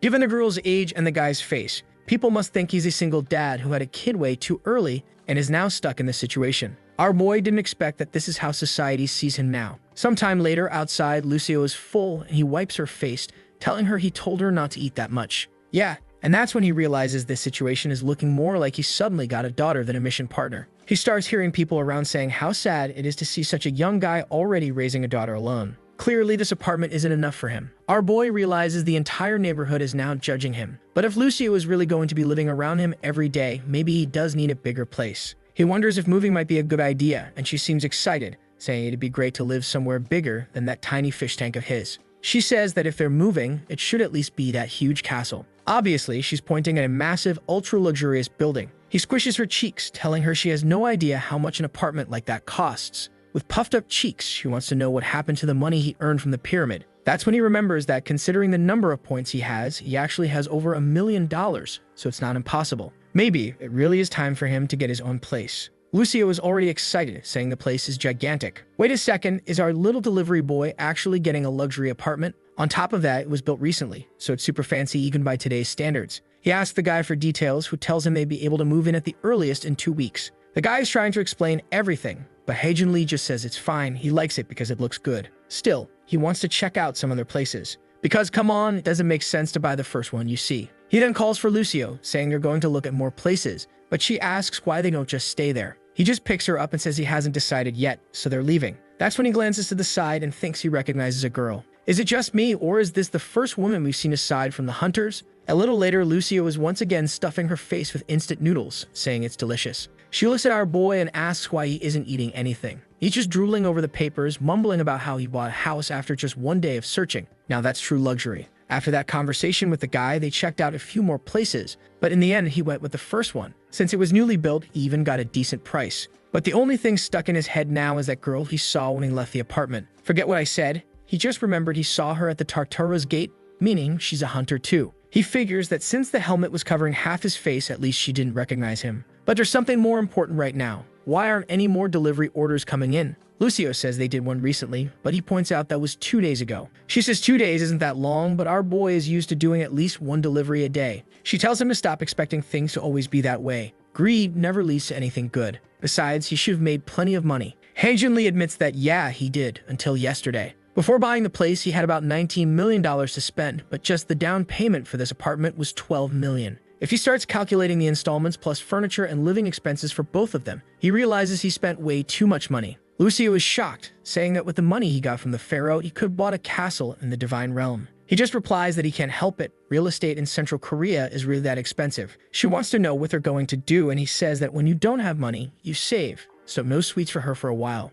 Her expression immediately changes, and she says she'll have to think of something, given how serious the situation is. Then she gets an idea and asks why he doesn't start doing door-to-door advertising. There's no rule against them looking for work themselves. They could go directly to Hephaestus and ask which gods he thinks might need their services. He messes up her hair, saying that damn, she's actually smart. The problem is, how are the two of them supposed to get to Olympus? She says that since he always goes, it should be fine, but our boy explains that when he accepts a delivery, he gets teleported instantly. Poor thing, she looks completely disappointed. The scene then shifts to a helicopter, where teams 1 and 2 of the Yangwon Guild are arriving. A total of 45 hunters had been summoned. The number 2 of the guild, Aaron Barrick, our boy's neighbor, was there. Obviously, Seongjin was there too. He then tells everyone to remember that today they're heading toward the recently appeared gate. It's time to leave all past failures behind and once again show the glory of their guild. Everyone raises their fists, cheering with excitement. Then he calls for Arin, and the helicopter takes off. Inside the cabin, he asks if it's true that she believes the motorcycle guy moved in next door to her. Man, the girl has a photographic memory and says yes. She's not entirely sure, but it seems to be the case. The poor guild leader is devastated after spending $1 billion resources searching for the bastard. He just moved in next to her. He asks if she's absolutely sure, and she says yes. Damn, this girl's a genius. At least now, Team 1 knows it'll be easy to find the guy. So the focus now is to take care of this gate. Meanwhile, Erin is thinking that this must be the person who soloed the 8 trigrams. Is she seriously excited to fight him one day? Come on, girl, I want romance.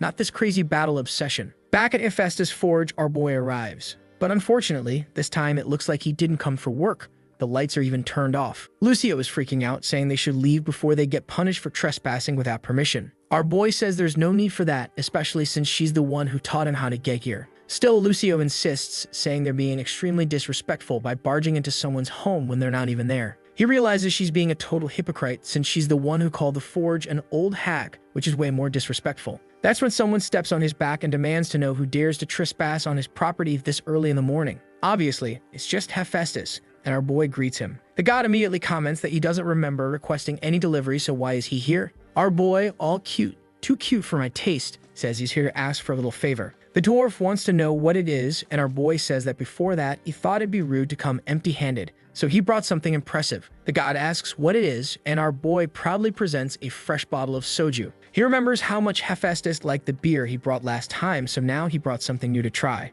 The god pretends not to care, but immediately tells him to just ask the favor. He'll help. Hae-jin Lee then asks if he knows any god or goddess who might be interested in a delivery service. The little dwarf thinks for a bit and says some names come to mind, but there are some details. The deliveries he knows of are extremely dangerous. But Hae-jin Lee is fired up and says no matter the job, he'll get it done. To him, nothing in this life is more dangerous than being broke. Hephaestus then says that since the kid thinks he's ready, he'll teleport him now. With a flash of blue light, Hae-jin Lee tries to ask which god it is, but it's too late. He's already been sent away. In the blink of an eye, he appears in a dense forest, completely lost. How is he supposed to do the job when the old man didn't give him a single detail? That's when the system suddenly alerts him. Danger detected. As soon as Hae-jin Lee turns to the side, he sees a glowing red eye staring at him. A massive, 3-eyed demon boar is charging straight at him. Hae-jin Lee braces himself, knowing there's no way in hell he can dodge in time. Until someone hidden in the bushes releases an arrow, hitting the creature square in the head, making it crash to the ground. Our boy turns around, asking what just happened and if that thing is really dead. That's when a familiar blue glow pops out of the bushes, all happy, saying, "Woo, that was close. Almost turned you into a human carpet." He's shocked. He didn't even know she came along. Lucia responds that the moment he disappeared, she teleported right after him. It was a close call, but she's impressed that he took down such a beast, one of the most feared creatures in this place. That's when Hae-jin Lee, still shaking, says he wasn't the one who killed it. Then someone behind them says, "That would be me." He hadn't realized there were other creatures in this area besides the wild boar. Man, I don't know why this old guy is showing off his shiny abs, but Hae-jin Lee, just like us, finds this dude weird. And the guy comments on seeing a human and a nymph in this place. Our boy is just staring because the top half is human, but the lower half is all horse. That's when his phone pings with a notification confirming he's arrived at his destination. Whoever this crazy old dude is, he's today's client. The old man then says that very few people ever reach this place and asks who they are. Lucio, the moment she sees that it's a centaur with a limping leg, calls our boy over and says she thinks she knows who he is. There was Jason, leader of the Argonauts. Achilles, the hero of the Trojan War. And the greatest warrior of all, the one who led Olympus to victory against the giants Hercules. All three of them were trained by him. He is Chiron, mentor of the greatest heroes. The guy immediately pulls out his bow, aiming at them, asking if she really just had the audacity to say Hercules' name in front of him. He already has an arrow locked in, asking if they have any idea how much suffering that Anicap put him through. Heijin Lee tries to explain that they're not here because of Hercules. They were sent by Hephaestus. That seems to calm Chiron down for a moment, until suddenly he fires a barrage of arrows at them, yelling that they must think he's some kind of fool. Luckily, our boy's enchanted gear helps him dodge, but the entire forest gets shredded. Sometime later, inside Chiron's house, they're sitting on the floor and he finally explains how they ended up there. Chiron finds it interesting. He knows Hephaestus wouldn't casually mention his name to just anyone. The problem is that no matter how he looks at this kid, nothing about him screams hero. But on the other hand, he's traveling with a nymph. Even the most celebrated heroes rarely had an ally like that. Meanwhile, Heijin Lee is asking Lucio why this guy won't believe them when they've already explained everything. To which she responds that she has no idea. She heard that this man was supposed to be kind-hearted. That's when Chiron makes his decision. He's going to believe them. They celebrate, relieved. Then he asks if it's true that they can retrieve anything. Our boy says almost anything, and with that, Chiron decides to give him a chance. He grabs an empty container and says that if he heads north, he'll find a massive lake. He's supposed to go there and collect some saliva from the fool that resides in that area. Our boy takes the jar but gets a little freaked out by the word saliva. Wait, does this guy seriously want him to fill this thing with spit from something? Chiron says that's exactly what he wants and asks if the boy has a problem with that. Heijin Lee thinks this is kind of a weird invasion of privacy but shrugs it off, saying they'll get it done quickly. Of course, he's not about to miss a chance to make some cash. Chiron watches, thinking the kid is an idiot for heading to that place without worrying about the dangers lurking there. At the same time, though, it's the perfect way to see if he's trustworthy. If he manages to complete this task, then the next mission will be the Frozen Mountain, an impossible challenge for humans. But he's confident the kid won't even make it to the cave. That's when Heijin Lee activates his suit and launches into the sky. Chiron just stands there, looking like a fool as our boy flies away with Lucio in his arms. After using the suit so much he's already getting used to its effects, he can now maintain his speed and reach the cave in one go. The ascent is fast, and in just a few seconds, he's already standing right in front of the cave. He deactivates the suit, leaving 32 seconds of flight time saved. Lucio, on the other hand, is completely dizzy and about to throw up. As they step inside, Heijin Lee says that now that they're here, it's time to collect that saliva. The problem? They walk and walk, but there's nothing in sight. He notices that Lucio is sweating cold, and he starts getting worried. Lucio, all wobbly, insists that she's a high-ranking elite warrior and that she'd never be afraid of anything. But suddenly, they hear the sound of a single drop of liquid falling. Lucio screams in terror. Heijin Lee tells her to calm down. It's just a drop. It's not like they're going to run into a monster right at this moment. And that's exactly when he senses something move nearby. He turns his head and sees a massive 36-headed serpent, most likely the legendary Hydra. Good news, finding the source of saliva won't be hard. Bad news, that thing is strong as hell. Back at Chiron's house, he wonders where the hell that kid went. He thought he was just some random mortal who could have guessed he had those kinds of abilities. But even with that trick, there's no way he could have scaled the mountain this fast. That's when he notices the crater left behind from where the boy launched himself. He activates a skill, confirming that the kid actually made it to the cave. He prepares to leap there himself, but his injured leg holds him back. Still, he manages to jump, saying it'd be crazy if the boy actually went inside. After all, that cave is home to an immortal monster. Meanwhile, Heijin Lee is smiling graciously. Or, well, not really. He knows his chances of dying are ridiculously high. A second later, he's sprinting for his life with Lucio in his arms, cursing Chiron for setting them up. Sometime later, the Hydra is scanning the area looking for him. He's hiding behind a rock, whispering that they just need to wait until it falls asleep. But Lucio is shaking and says she knows all about this terrifying serpent. The creature standing before them is a Hydra. She asks why the hell he took this request from Chiron. He says it's not his fault, as if he would have accepted if he knew this was the monster. That damn centaur tricked him with the way he worded it. If only he had his helmet, you have a chance. But right now, he's completely trapped. That's when a notification window pops up. In case of emergencies, you may use the teleport service. It's not a teleport for himself. Instead, he can spend 5,000 points to transport items from the shop to his current location. The problem? 5,000 coins cost $35,000. He bought that helmet replica for just 800 points. This is daylight robbery, but he doesn't have much of a choice. His life is worth more than that. So if he grits his teeth and spends the 5,000 coins, the helmet materializes in his hand. Lucio is stunned, asking how it just appeared out of nowhere. Heijun sighs and says, "What disappeared was my damn money." He puts on the cursed helmet and says, "All right, Hydra, open wide." He starts walking straight toward it. Lucio freaks out, asking if he's lost his mind. She warns him that the exit is in the opposite direction. He says he knows that, but he's going to handle this. Lucio panics and tells him that thing is no baby. It's a true monster. The Hydra is the child of a god, and its venom is so deadly that even the gods of Olympus fear it. Our boy says that this so-called Typhon, who is her father, must have really gone on some wild adventures to have such an ugly daughter. She tells him to stop with the jokes and warns that the Hydra is on a completely different level from the Sphinx. But he tells her to relax and wait for him at the entrance, assuring her that everything will be fine. Lucio gets mad and storms off, saying she hopes the Hydra's venom burns his skin off completely. The poor guy is left there thinking she really didn't have to go that hard with the curse.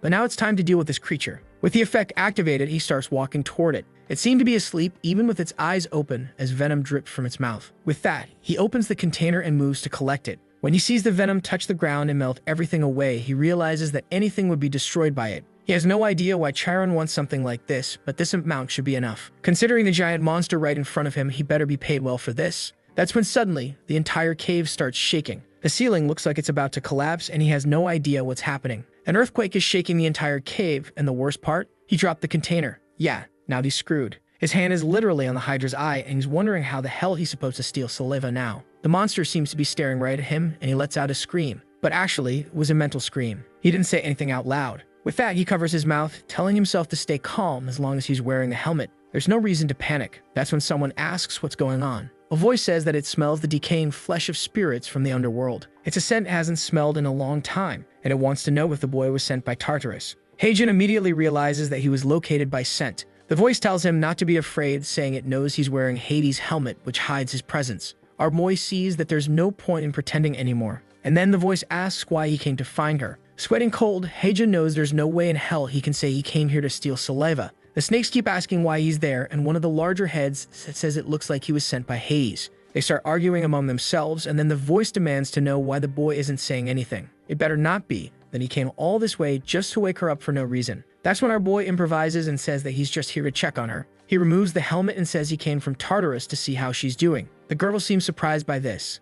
She then says that it looks like Cerberus must have sent him. Heijun quickly agrees, saying, "Yep, exactly, that's the one." All awkward, he stammers that Cerberus wanted to say he hasn't seen her in a while and was wondering how she was doing. The Hydra replies that she never imagined that bastard would actually care about his older sister. After over 1,000 years of not speaking, she never thought this day would come. That's when Heijun freezes. Guys, the Hydra is a highly dangerous creature with some serious attributes. Stay alert. Meanwhile, outside, Lucio is fuming, crying from frustration. No matter what Heijun does, there's no way he can win against the Hydra, so she has to go down the mountain and call for help. That's when on her way down, she runs into Chiron, who wants to know why she's alone. She immediately tells him that Heijun is facing the Hydra. Chiron face bombs, saying he never imagined the boy would go all the way into the cave. She asks for help, but he says that even he, a divine being, has no chance against that thing. She demands to know what they're going to do, while Chiron is just thinking to himself that he should have sent the kid home instead of trying to test him. He lets out a sigh and asks her to show him the way. She asks if he's sure, and he replies that there's no way in hell he's letting the boy die because of him. Meanwhile, in the cave, Heijun is in shock. He never imagined that the Hydra had a human form. The Hydra replies that it looks like he was startled by her appearance.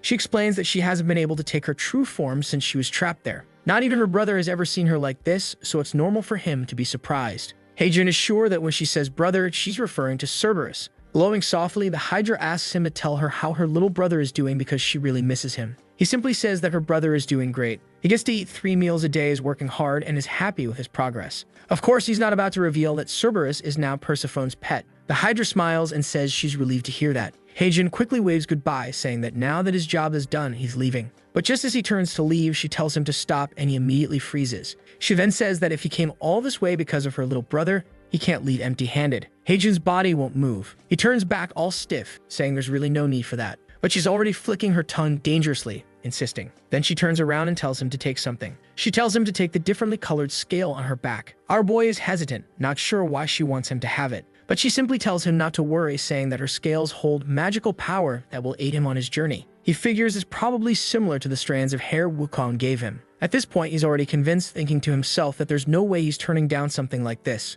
Staring at her, though he's afraid he'll be turned to stone. To ensure his safety, he activates the suit for a second and yanks the scale off her back. The problem is that the suit isn't great for short movements, and he ends up crashing to the ground. He's grinning with the crystal in his hands, but clearly the Hydra is not amused. She congratulates him, says she thinks the boy is pushing his luck, but since that's the case, she won't turn him down. Damn, she just challenged him to a fight. Our boy scrambles up, all awkward, saying it was an accident. Meanwhile, Chiron is shaking, trying to comprehend what just happened. He shouts, asking if the boy defeated the Hydra. From the Centaur's point of view, our boy is radiating an aura while the Hydra is lying on the ground, completely wiped out. Lucio is beating from Chiron's back, hugging Heijin, saying she's so happy he's alive. He glares at her and says he told her to stay outside because it was dangerous, but she pouts and says she was scared. While they're bickering, Chiron still can't believe that a human defeated the Hydra, something even Hercules struggled with. Hephaestus had really sent someone remarkable. Heijin then turns to the Hydra and apologizes, saying they're being loud. She says it's fine and asks if the nymph belongs to him. He immediately denies it, saying she's more like the kid from the neighborhood. The Hydra smiles, saying their relationship is quite interesting. She then turns to Chiron and says it's been a long time since they last saw each other. He really had aged a lot, and not even his immortal body could win against time.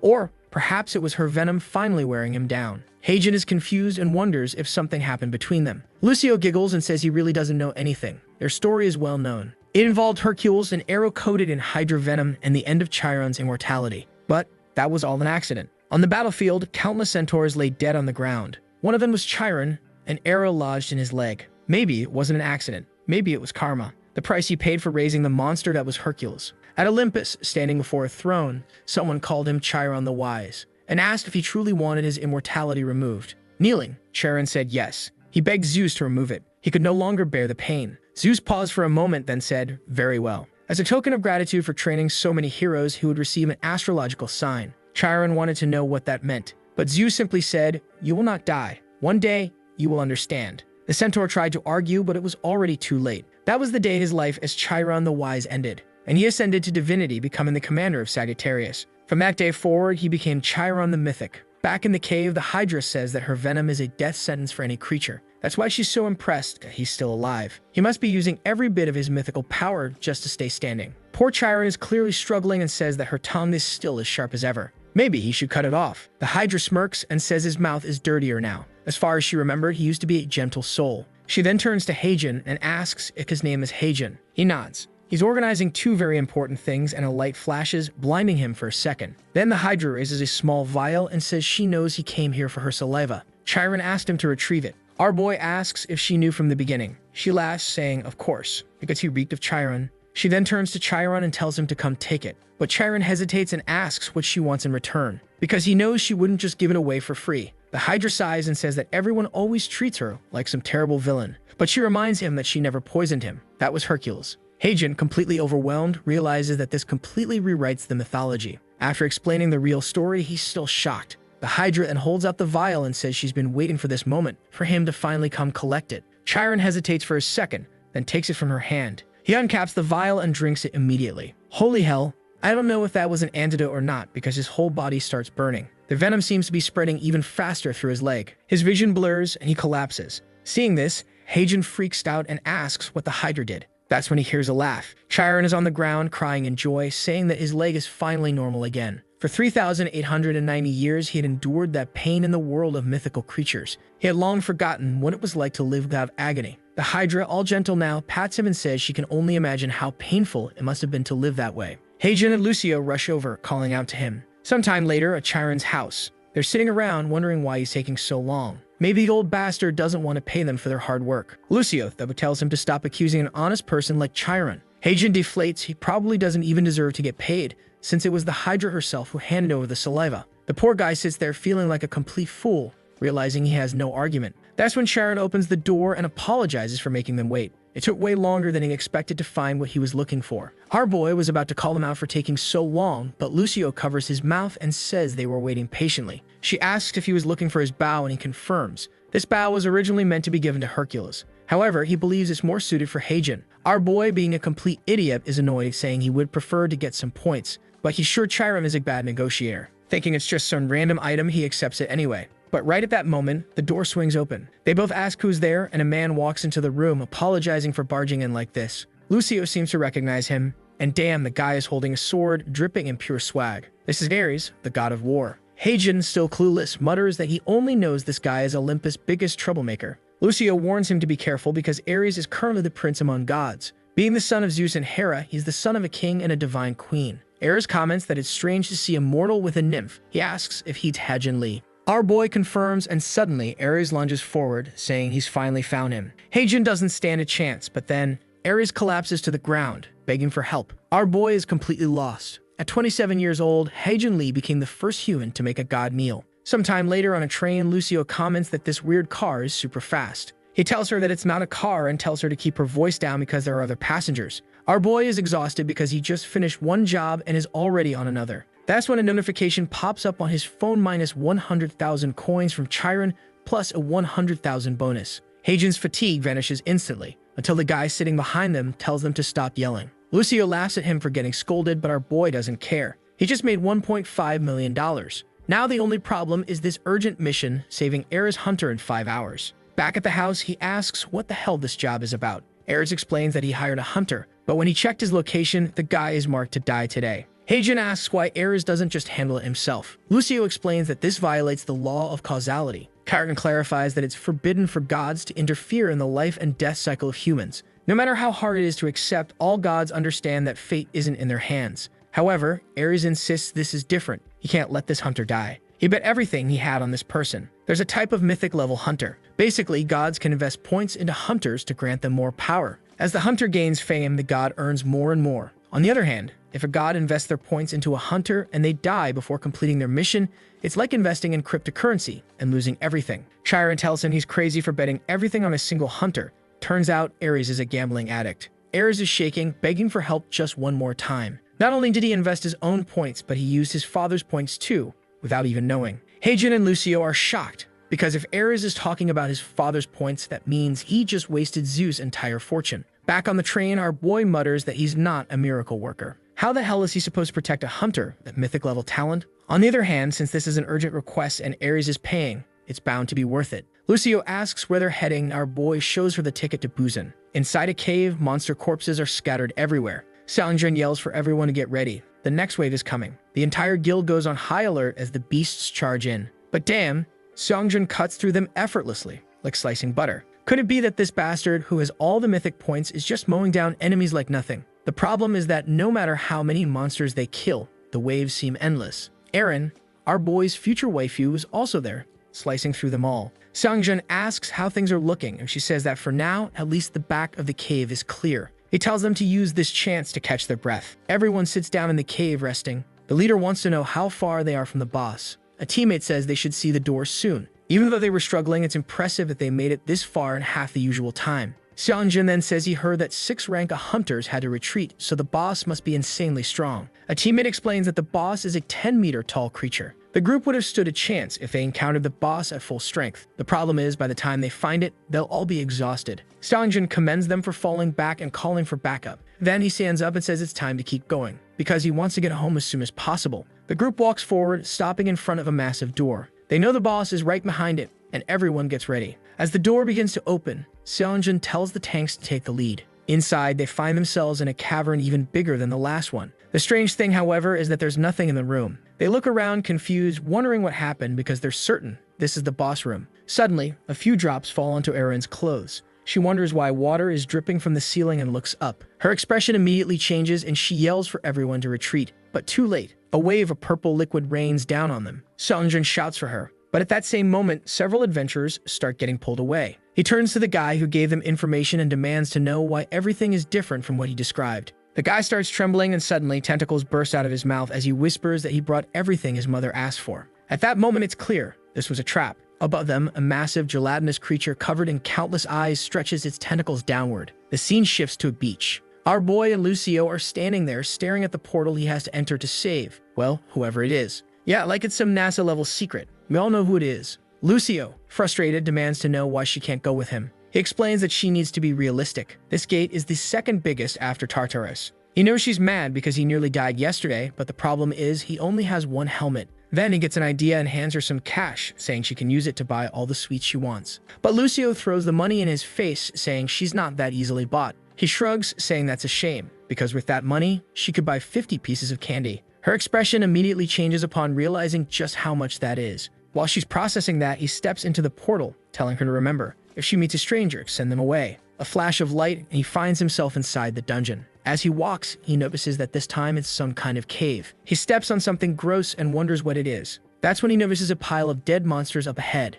Now it makes sense why the people inside are in danger. There are way too many monsters here. The problem is that now he's here too, and he'll have to get through all of this. If he had his motorbike, it would be easy, but it's not here. Not to mention, his suit is still on cooldown. It's been 10 seconds since he entered the dungeon, and he's already out of options. That's when the shop menu pops up, reminding him that he can always buy something in an emergency. For a second, he gets excited. But when he checks the store, his motorbike costs 100,000 points to summon. What kind of bike costs 1,000,000,001? As he's complaining about the price, someone approaches him from behind. The person asks what he thinks he's doing, and he jumps from surprise, accidentally tapping the motorbike purchase. It's Lucio, saying there was no way in hell she was letting him go alone. And just like that, there go 100,000 points. He demands to know what she's doing here. He already told her she couldn't come. Lucio, as stubborn as ever, says she already told him she was coming. Poor Heijun is giving her an earful when suddenly something glows beside them. Lucio tells him to take a look. And sure enough, the motorbike appears. But wait a second, this isn't his old bike. He bought a new one. Our boy is beyond hyped, and it's a good thing, because a whole swarm of monsters is coming. He throws Lucio onto the back and accelerates through the dungeon.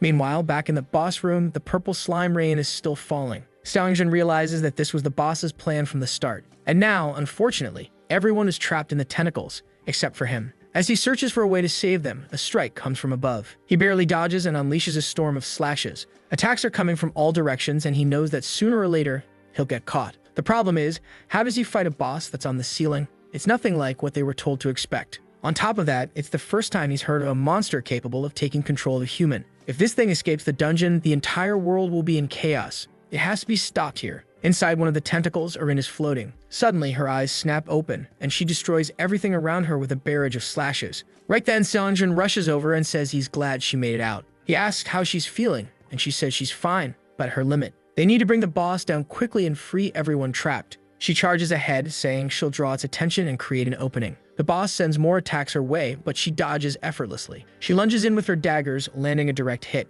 That's when she sees the opening Seongjin was waiting for. He activates the divine power of Ares. His strongest attack, Mars Punishment. Energy gathers and explodes, engulfing the boss in a massive pillar of flames. A few seconds later, he's completely exhausted. This skill is one of the few mythic class abilities, so he's sure the boss is dead. It's only because of this skill that he keeps his title as guild leader, and until now, no boss has ever survived. But of course the boss survived. Otherwise, our boy wouldn't have to show up to save this idiot, and the damn thing wouldn't still be staring at him with its cursed demon eye. The poor guy is wondering how this monster is still alive, but Erin just yells at him to stop standing around like an idiot and start running. Looks like the guy is even up on life because he just apologizes and stands there. As the boss charges up another attack, he declares that this is their end. Seongjin is going full drama mode, saying he wasn't strong enough to save his friends. The boss's eye swells up, preparing to fire, when suddenly, a motorbike speeds straight through it. Our boy grins and says, "Delivery's here." Both Seongjin and Erin are speechless, their jaws on the floor, unable to process what just happened. Meanwhile,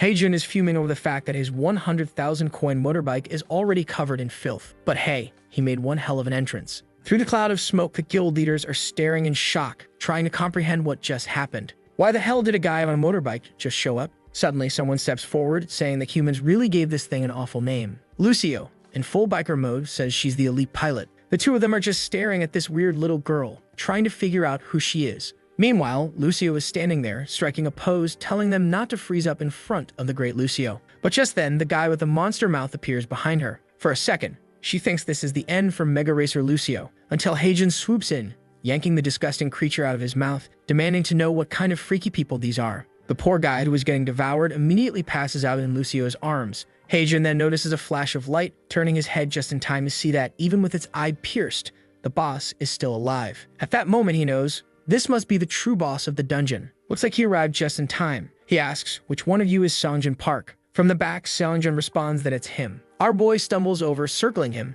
asking if he's hurt, checking him up and down. He's super curious, saying that his face looks familiar. That it hits him, he saw this guy in Tartarus. He never imagined he'd run into this hunter all the way out here, small world. Seongjin yells at him to focus and kill this damn boss already. But Heijun just shrugs and asks what that has to do with him. As far as he knows, it's hunters who kill monsters, and he's just a delivery guy. There's no way he's fighting. The truth is, his suit is still on cooldown. so he literally can't do anything right now. That's when Erin's expression changes, saying she didn't expect him to be the kind of person who plays with people's lives. He tells her to chill out. All he's saying is that Seongjun should be the one to kill this boss, not him. Obviously, Seongjun thinks that's insane. He doesn't even have a weapon anymore and is completely exhausted. But that's when Haejin pulls out his phone. Delivery's here. The weapon of Er's, the one he brought with him. As a radiant glow fills the room, both Seongjun and Erin shield their eyes, trying to understand what's happening. Seongjun's eyes widen as he sees the legendary greatsword manifest before him, a sword believed to exist only in myths. The ender of wars.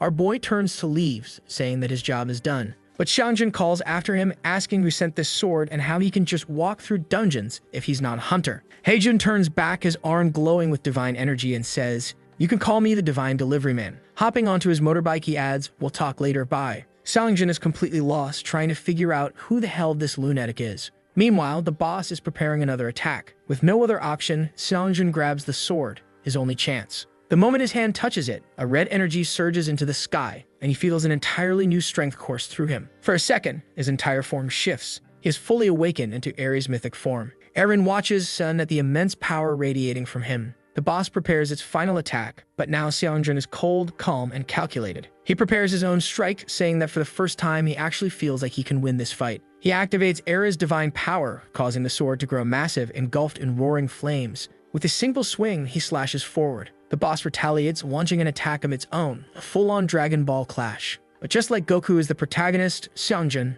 is not. Even so, his attack overpowers the monsters, completely vaporizing it. The explosion forms an X, illuminating the entire cavern. As the smoke clears, Erin stares in shock. Not only did he kill the boss, but he also destroyed the entire ceiling. Damn, this guy is insane. At least Ares' power is finally fading. Otherwise, he would have been way too OP. Ares catches the unconscious guy and says he did a good job. But she's far more curious about who that biker kid was. Back in the city, our boy is starving and just wants to find some food. Even the Divine Delivery Man has needs. Meanwhile, the news is already reporting that the gate in Hyundai City has finally been cleared. And it's all thanks to the strongest hunter in the country, Seongjun Park. Or so they say. Lying in a hospital bed, Seongjun mutters that it's all anyone is talking about. But he knows that without that delivery man, he wouldn't have stood a chance. He glances to the side, lost in thought. That guy isn't normal, especially considering he's delivering artifacts that belong to the gods. At that moment, someone comes running down the hallway. It's Doyen, who bursts in, calling for the guild master, asking if he's okay. But as soon as he sees the boss, he mutters that the bastard doesn't even look that hurt.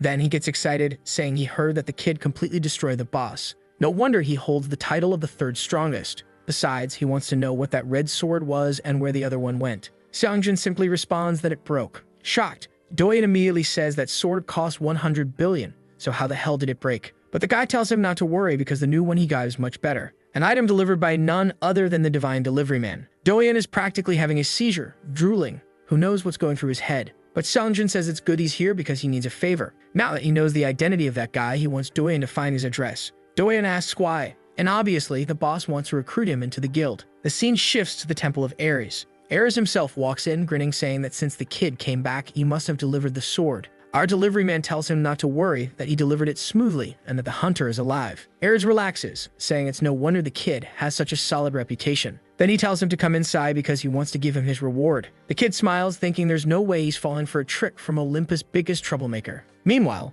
Lucio tells him to show more respect since this man is a prince of Olympus. That's when Haejin Lee suddenly remembers, right? This guy is royalty. They walk through the temple while our boy curiously glances around. Suddenly, Ares stops and calls for Lucio, telling her to wait there for a bit. Only Haejin Lee is supposed to follow. The poor girl doesn't even get an explanation, and our boy just waves goodbye. They continue down the temple's corridors, and suddenly, Haejin looks up, startled. The door in front of him is massive, and Ares says it weighs 3 tons. Our boy asks how they're supposed to open the Hunter x Hunter style door, to which Ares replies, just use Nen and boom, the door opens. Obviously, the amount of treasure inside is absurd. Everything in there belongs to the heir of Olympus and the god of war himself, Ares. Of course, our guy immediately wants to know how much all of this is worth and asks if he can pick anything. I thought Ares would be stingy, but he actually tells him he can choose whatever he wants. Then he crouches down, saying he knows something good, and pulls out a golden box. Haejin Lee asks what it is, and the guy says he doesn't know either. Our boy wants to know why he's giving him something like that then, to which the god responds that even for him,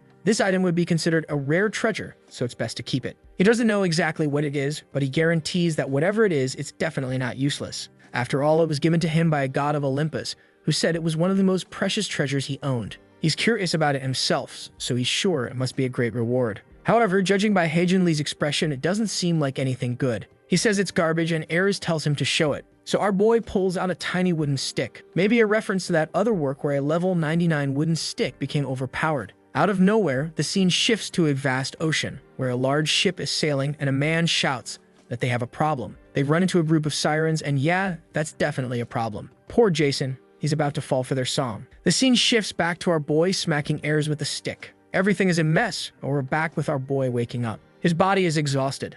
Looks like he slept for a long time. After getting a wooden stick from Ares, yeah, weird, he went home, passed out, and now he's waking up to Lucio dreaming about sweets. He tells the cursed child to wake up, but then realizes she's probably really tired too and tucks her in with a blanket. Sometime later, at a convenience store, he buys an energy drink and some chocolate, thanks the cashier, and glances to the side. A poster announces that the hunter exam is coming up. It's in 3 days, but becoming a hunter is something he's never even considered. The problem is that it's getting harder and harder to enter and leave dungeons while keeping his identity hidden. Maybe he should give this hunter thing a shot. He heads home, Lucio asks for sweets, and he says he brought something good. But then a system notification pops up. It's a request from Hephaestus, and he tells her they'll have to eat later. With his new motorbike, he arrives at the scorching hot location, greeting the dwarf god. The little guy is happy he arrived so quickly, and our boy asks what's up. Hephaestus says that lately, everyone's been talking about how he saved Chiron's leg and helped Ares. Haejin, looking all awkward, says he didn't think the news would spread so fast. It was all just luck. Then he asks what today's delivery is, and the little dwarf glances behind him. A man approaches, and Hephaestus says he arrived at the perfect time. At that moment, Lucio looks startled at the man's face. And as always, Haejin has no idea who it is. Hephaestus then says this guy is as fast as lightning when it comes to sea deliveries. His name is Jason, and he works for Argo Deliveries. And just like Haejin, he has no idea who this guy is. I checked Google and found out that he really is some kind of mythical sailor from the Argonauts. I still have no idea what that means exactly, but apparently he exists. Well, not exists, because it's mythology, but you know, he exists in mythology. He introduces himself to our boy, saying he can call him the Great Adventurer. Man, I can't believe I actually Googled him, just to have them explain the whole thing to me now. But basically, Jason has a group called the Argonauts, which is made up of a bunch of travelers and avengers. Jason thanks our boy for healing his adoptive father's leg. Then he asks if they can get straight to business, and Haejin says that's fine. That's when Jason reveals that his company is facing some problems. Unfortunately, a bunch of sirens have appeared along their route, and they can't get through. In the past, whenever this happened, they had Orpheus to deal with the sirens. But right now, he's away on a long business trip, so there's not much they can do. That's when Jason heard rumors about the Great Delivery Man and came to talk to our boy. Haejin Lee asks if the guy is seriously asking him to handle the sirens, to which Jason replies that yes, that's exactly what he's asking. But our boy is confused. Is he a delivery guy or an exterminator? Why does everyone keep trying to hire him to kill things? Jason tells him not to get discouraged, saying that once he hears the reward, he definitely won't want to refuse. Turns out, the mission to take out the sirens is worth 500,000. Damn, but still, killing sirens? That's kinda harsh. They're cute. Well, sort of. But obviously, Haejin is pretty motivated to take them out for that kind of money. That's when Hephaestus reminds him that sirens live in the ocean, so it's going to be really hard for him with just a motorbike. Our boy is so lost in life that he didn't even realize sirens live in the sea. Come on, man. But Hephaestus tells him not to worry because he has the perfect magic for this. Already on the ship, they're approaching the Melodic Isles. Jason explains that they're just up ahead, and Haejin tells him not to worry, he'll take care of it. Jason thanks him and says that once he gets back, they'll send a boat to bring him to shore. Right then, our boy jumps in, calling for Lucio. Wait, did he activate his bike? Hold on, is this bike aquatic? Ah, sneaky move. His hat is buffed with water magic from Hephaestus. Basically, it's Naruto's water-walking jutsu, but for his motorbike. Lucio, however, warns that he clearly doesn't know what a siren really is. He's imagining some kind of hot mermaid with a fish tail. But Lucio tells him he has no idea how dangerous their songs are. Even the great hero Odysseus had to plug his ears when sailing past these islands. A small group of these creatures could easily take down a kraken. Haejin tells her not to worry, he came well prepared. When it comes to handling violent monsters, there's nothing better than beating them senseless. The sirens are lurking in the water, whispering among themselves that a nymph and a human are approaching. They start diving into the ocean, saying they'll have to deal with him. Our boy is casually cruising on his motorbike when Lucio suddenly warns him that something's coming. And then, bam! The creature opens its huge mouth, revealing a horrifying monster. But before it can do anything, Haejin swings his wooden stick right into its face. Yep, that's exactly what happened, folks. No other interpretations needed. He remembers Ares telling him not to worry because a gift from Zeus is bound to be incredibly powerful. So he asks the siren how it feels to take a hit from a plus 99 enchanted wooden stick. But the siren just blinks at him, completely unfazed. She says it felt more like getting hit with one of those foam pool noodles. That's when Heijin suddenly recalls Air's smug face and realizes he's been scammed. This damn stick is useless. Sometime later, the sirens are searching the area, wondering where the two disappeared to. Our boy is hiding behind a rock with Lucio, helmet activated. He asks how things look, and she says that all the monsters went in the opposite direction, so they're safe for now. Right in front of them, though, is the siren's nest. And he remembers what Jason told him. Instead of fighting them all, it's easier to just kill the queen. Because the queen falls, the rest of them lose their power. Lucio, however, says this plan is insane, especially because Aries' stick is worthless. Heijin grips the stick and says he really wants to beat that bastard up. But at the same time, he still has the store. There's nothing in this world that can't be solved with money. And just like that, a golden orb of Zeus thunder appears. And yeah, obviously, it wasn't cheap. Asterisk, 150,000 points. Asterisk, roughly $1.5 million. Meanwhile, inside the siren's lair, the queen is looking very well fed. One of the uglier ones says they've been without food for 10 days and asks for permission to hunt. But the siren queen, in all her beauty, refuses. Orpheus, the one who usually interferes with their hunting, isn't here. An opportunity like this won't come twice. They'll pretend to be calm until a large human ship tries to pass. That's when they'll strike. They all just need to be patient because soon the perfect meal will arrive. Damn, she's stunning, but she's terrifying. And our boy heard everything. He finds it insane how she's casually planning a massacre of an entire ship full of humans. Lucio immediately says that their plan's obviously to eat Jason's entire crew. Suddenly, Heijin asks her if she remembers the black ramen they ate. She says yes, and that it was delicious. He then tells her that if she helps him pull off a certain plan, he'll buy her the luxury version, which is even better. She immediately straightens up, saying she's focused. He then leans in and whispers the entire plan in her ear. She asks if he's sure and warns that it might be a bit risky. However, he takes off his helmet, puts it on her head, and says he's counting on her. He's sure she can do it.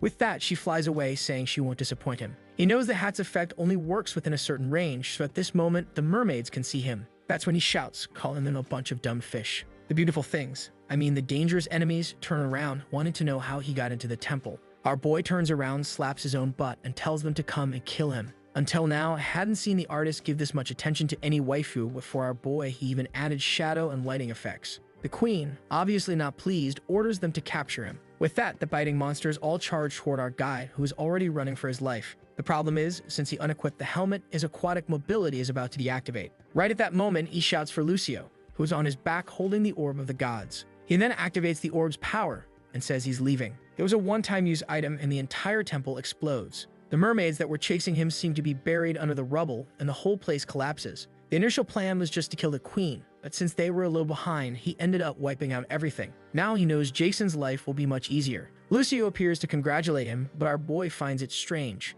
If he killed the queen, why didn't he receive any reward? That's when the sea monster, emerging from the debris, grabs Lucio's leg. The queen asks what they think they're doing. At that moment, she wasn't hearing the breathing of any of her daughters. Our boy screams for Lucio, who was about to be devoured. He jumps, activating stage 2 of his suit, and rushes toward her. Man, he landed a solid hit on the queen's cheek, telling her to get away from Lucio. The fool spun around in the water from the impact. Our boy is impressed with the power of the suit's second stage. The problem is that now the queen had disappeared. When he looks underwater, she suddenly appears right next to him. Man, she grabbed his leg, and I don't know if that's good or bad. Yeah, considering she pulled him down into the water, I think it's bad. The kid is being dragged into the depths. She warns him that she'll keep pulling him to the bottom of the ocean until he dies from lack of air. Man, Heijin Lee gets all dramatic, wondering if this is really the end for him. He just managed to buy his first apartment and still has so many points to spend. He didn't want to die, and he wouldn't accept dying like this now. It was about time to smack this boss down. At that moment, his great club was in overload mode, running at 100% power. He slammed it into her head so hard she looked messed up, my god. Her whole head was trembling, and he followed up with a relentless combo, smashing her face with the club.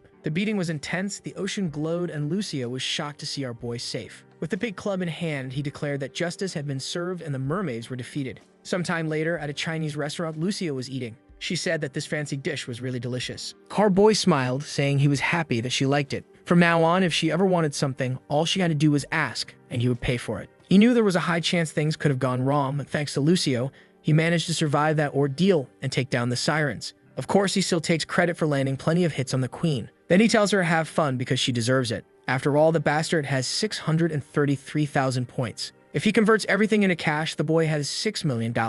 Even considering the 150,000 he had to spend to buy Zeus' power, he still made a huge profit. Fighting monsters really got him interested, and that's when he remembers the hunter exam. Lucio asks what that is, and he jokes that it's fried pork, but to come over and dip it in the sauce. When they're at the restaurant, she says it's delicious, and he tells her the whole plate is hers. Too lazy to keep dipping in the sauce, she decides to pour everything onto the plate. But he immediately smacks her on the head, saying that's bad manners. Sometime later, they're back home, exhausted. She ate a ton, and he tells her she went overboard. These past few days, he's been working hard, so he was thinking about taking a vacation. But right then, the doorbell rings and someone asks if he's home. He drags himself to the door, saying, yeah, he's coming. When he opens it, there's someone there wearing a mask, glasses, and a beanie, asking if he's Hajin Lee. Our boy immediately assumes it's some weirdo and slams the door shut, saying he's not interested in buying anything. The person insists, but our guy is pissed, since when do door-to-door salesmen even know your name? Lucio asks who it is, and he says it's some annoying salesman. Meanwhile, the poor guy is banging on the door, saying he knows exactly who Hajin Lee is. He's the divine courier. Now he's screwed. The guy really knows who he is.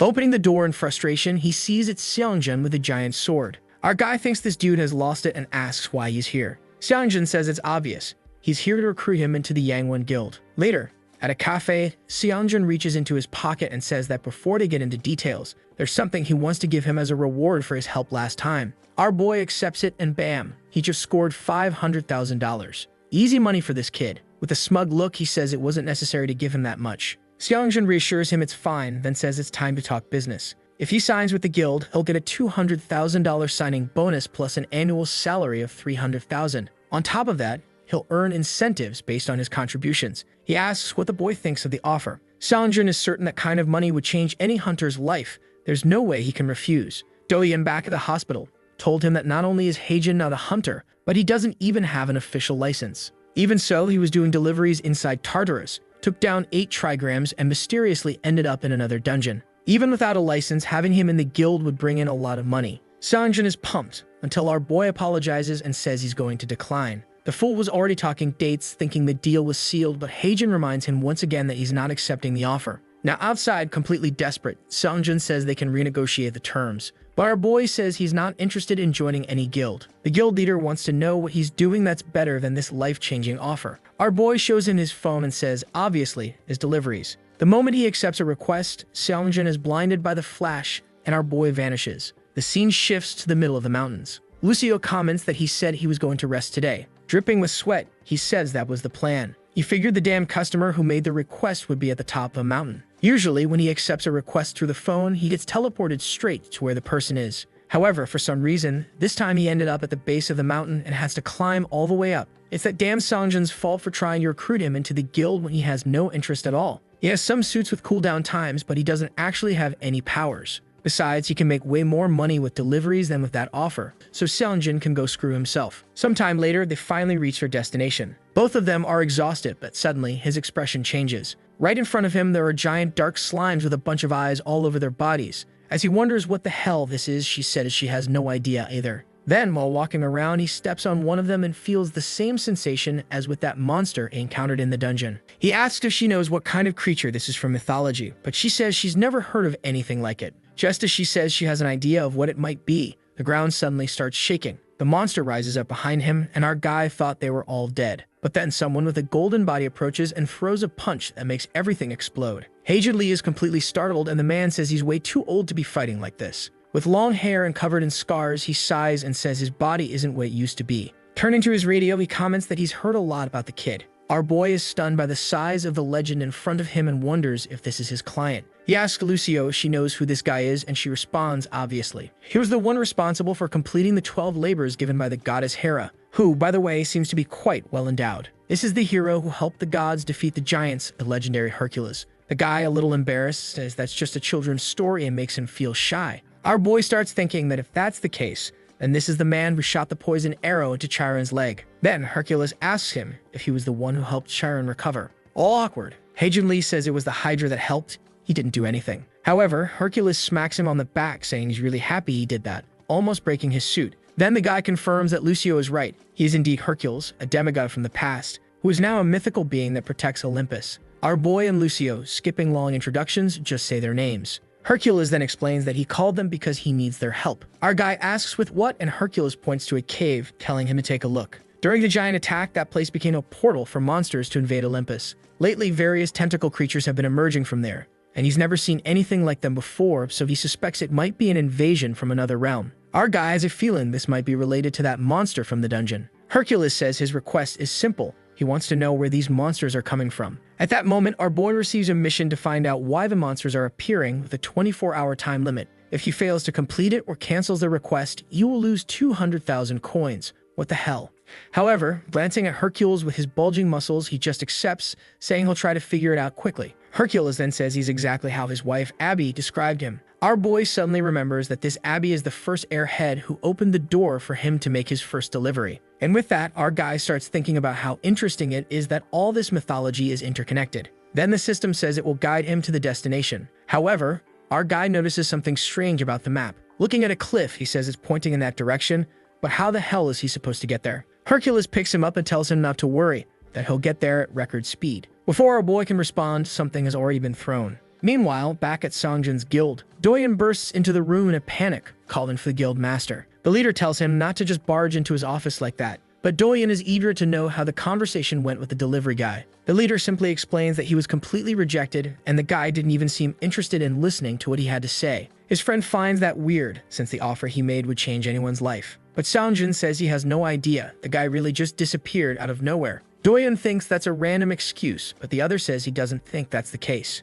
He's been thinking about how Heijun appeared in that dungeon before. On top of that, after everything happened, he even received a message from Ares himself confirming that he sent that item. Songjin tells him not to worry, that he'll try inviting that kid to the guild again. Meanwhile, he's just chilling, playing his Dark Souls, sneaky bastard. At that moment, Doyen comments about how his sword is still in perfect condition. Since he got Ares' sword, obviously he sold the old one, which was also worth a fortune. The plan was to use part of that sale to recruit our boy, but, well, he told him to go screw himself. Doyen then says that apparently he hasn't heard the news. There's a guy from Japan who seems very interested in buying it. The leader comments that if that's the case, it's time to start preparing for the shipment. That's because recently, every time an extremely expensive item is sold, there have been thefts along the way. The sword he used is a valuable item, so he can't risk having it stolen. He thinks about hiring someone, and that's when he remembers. Our boy is a delivery guy, and with that, he tells his friend that he just got an idea. Back with our boy, who was thrown by Hercules and ended up in the middle of the ravine. The poor guy had his head all twisted, trying to figure out why he got tossed like that.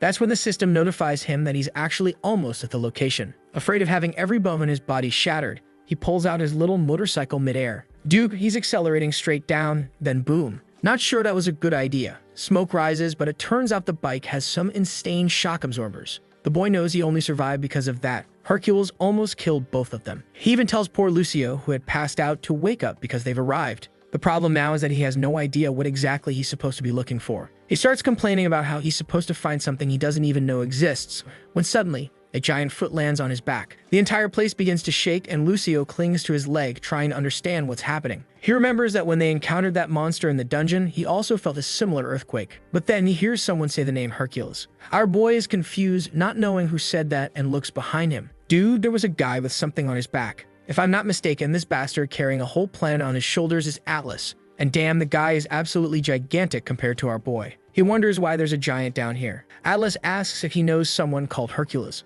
All crooked, our boy tries to explain that he was recently hired by Hercules to investigate what's happening in this region. He mentions the 3 monsters, and suddenly, Atlas starts laughing. With a massive glowing sphere on his back, he says that Hercules must be in trouble if he sent someone here just to be found. Our boy, however, wants to understand why there's a giant with a giant ball and what's going on. Boldly, he asks the big guy if he knows any information about everything that's happening. But Atlas replies that he has no reason to help him or Hercules. Our boy asks Lucio why the guy seems so mad, and she says it's crazy that he doesn't already know. The man in front of him is the Titan who carries the celestial sphere, Atlas. After the Great War, where the Titans were defeated, Atlas was punished to carry a planet for the rest of his life as punishment for his entire race. That punishment came from Zeus, who happens to be Hercules' father. So that explains the whole grudge. Our boy thinks to himself that, damn it, Hercules should have mentioned if there was going to be all this drama in the middle of the job. At that moment, Atlas asks if their little conversation is over, and our boy is shocked that the bastard heard everything. Atlas simply says that, just like the nymph mentioned,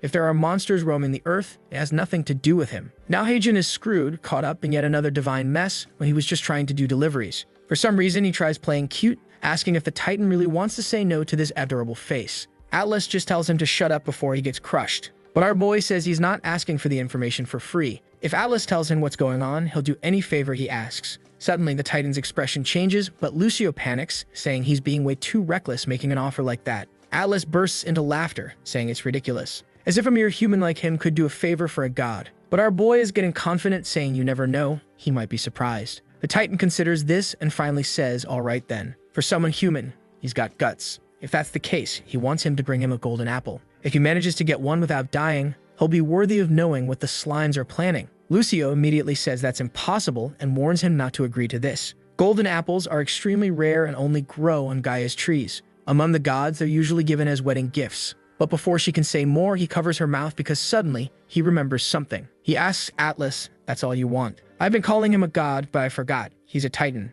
Atlas confirms it, saying he gives his word as a Titan. But our boy tells him to swear by the river Styx. I have to check mythology here. Basically, when a god swears by that river and breaks the oath, they lose their power for a while. Atlas smirks, extending his pinky, saying our boy is really something. But he's not afraid, so he swears by the river Styx. Right then, our boy pulls out his phone and says, well, now you can't go back on your word. The golden apple costs only 1,000 points. Atlas is screwed because our boy can easily buy one from the shop. He spends the 1,000 points and bam, a golden apple appears in his hand. He immediately shows it to the Titan, saying, here's your order. Atlas stands there looking like a total fool, saying this little brat must be joking. Meanwhile, outside the cave, the area is swarming with purple slimes moving around. Hercules is out there, smashing everything that comes out, wondering how long Hajin and Lucio are going to take. That's when he suddenly starts thinking, did I mention the existence of Atlas? He turns back saying whatever, they'll figure it out eventually, when suddenly, a blue light flashes in the distance. Someone is coming at full speed. It's our boy blazing through the sky on his motorcycle. Now his suit merges with the bike, forming the full body combination. He arrives in record time. Hercules is already getting ready to congratulate him, until the wheel slams right into his face. Dude, our boy just crashed into a god. He's standing there looking like a fool, but honestly, I think he did it on purpose to get revenge for getting thrown. A while later, he's face down on the ground, apologizing, saying it was an accident. Hercules says he doesn't care. It's not like the kid could actually hurt him. But our boy tells him his face doesn't look too great. With his face and finger all bent out of shape, Hercules insists he's fine, as if he's totally not injured. Crossing his arms, he says Hajin took so little time that he's sure he didn't get any information. It was definitely a suicide mission. Thinking back, Hercules is certain that damn Titan is still mad about the day he went and stole a bunch of golden apples. Honestly, it's pretty messed up to steal golden apples from the guy who literally can't put the giant ball down. Hercules then says, fine, since Hajin at least tried, he won't be punished. Until our boy casually reveals that Atlas actually told him everything. The god doesn't believe him at first, but then our boy reaches behind him and pulls out a golden apple, saying that thanks to this, the Titan spilled it all. Then we cut back to the cave to the moment Hajin pulled out the apple. Atlas was shocked, wanting to know how a human could possibly have one of these. Our boy, being honest, tells him that you can buy one with a single click in the store. Atlas demands that he hand it over, but our boy just shakes his head. Nope. He says he's afraid of being scammed, so the Titan has to spill the info first, then he'll hand it over. Atlas protests, saying that wasn't the deal, but our boy just lifts the apple like he's about to take a bite. Cut back to the present, and Hajin explains that's how he got all the information out of Atlas. Hercules thinks to himself, this kid definitely isn't a normal human. No wonder he was able to fix his mentor's leg. The only issue is this disrespectful attitude is really reminding him of when he was younger. Finally, he tells our boy, just give me the information already. Our boy says that everything Atlas said was like some kind of riddle, so honestly, he didn't understand much. Then he repeats what the Titan told him. The ground will split into 7 sections. Blue flames will shine here and there. Apparently, it's pretty serious because Hercules immediately starts sweating. This is way worse than he expected. And just as he suspected, these creatures are coming from another world. What he didn't want was for them to be coming from that place. Now he's remembering. Hajin is one of the few people he knows who can travel between the human world and the world of mythology. But is it really fate that he ended up with a normal nymph by his side? To him, the 3 goddesses who weave destiny are truly cruel and beautiful, and he doesn't understand why they place such a heavy burden on the shoulders of a young human boy. Man, now I'm curious too. At that moment, our boy stretches out his hand. Hercules asks what it's for. Obviously, Hajin says he doesn't want to have to repeat himself. It should be pretty clear what he wants. He finished the delivery, so it's time to get paid. Sometime later, sitting on top of the defeated creatures, Hercules is lost in thought when someone suddenly appears, asking what he thinks of the kid now that he's met him in person. It's Hermes, waving as he shows up, saying he just arrived after the 2 left. Hercules addresses him with respect, but Hermes tells him that's not necessary. Even so, the buff dude says he can't treat him as an inferior. After all, Hermes helped a lot with the 12 labors. Herm sighs, saying he's not here for small talk. Also, Hercules needs to stop ignoring Ares. Hercules just shrugs, saying he doesn't care. That guy's always looking for a fight and disrespecting him, so he's just not talking to him anymore. Hermes laughs, saying Hercules really doesn't know how to make friends, then asks if he's still not on good terms with Atlas. Hercules immediately says no way in hell he's going down there to apologize to that damn bastard. Then Hermes asks, the place Atlas described to the kid, is it the one we're thinking of? Hercules repeats the riddle. The ground will split into 7 parts with fire, and he knows it's that place, because the prophecy literally talks about it. Hermes lifts his staff ready to fly, saying if that's the case, they need to start preparing. He says he'll go warn people, but Hercules tells him not to worry. He knows the kid is the one responsible for all this. But Hermes just grins, telling him to relax, being the messenger is his job. And with that, he takes off, telling Hercules to say hi to the old man for him. As he leaves, Hercules activates his aura and looks over the creatures that appeared, muttering that it's finally time to deal with these things. Meanwhile, back with Heijin, Lucio is fast asleep. Our boy grabs the blanket and rips it off her. She sits up completely out of it, mumbling that she just needs 5 more minutes. But he tells her to get ready right now because it's time to go. She groggily asks where they're even going this early. Our boy reminds her, today is the hunter exam. Still a mess, she says she remembers him mentioning something like that, but she has no idea what a hunter exam even is. He tells her she's an idiot for asking to go without even knowing what it is. She just shrugs, saying staying home is boring anyway. Meanwhile, our boy has already packed his bag, his registration card, some supplies, and of course, his wooden bat for beating people up. Lucio is standing there with her hair looking like a broom, saying she's ready too. He just throws on a cap and tells her to hurry up. At the association, the two of them arrive, looking around at all the hunters, obviously super stylish, while our poor boy is just a regular guy. Underneath his hoodie, though, it's clear the sneaky bastard came prepared. A guy with a microphone announces that the exams are starting and those whose numbers are called should step forward. The first guy is already gripping a massive axe, standing face to face with 3 goblins attacking him. He swings it down with precision. Damn, he split that little thing in half. Our boy thinks 3 goblins is too little, so maybe it's just a precaution. This seems way too easy.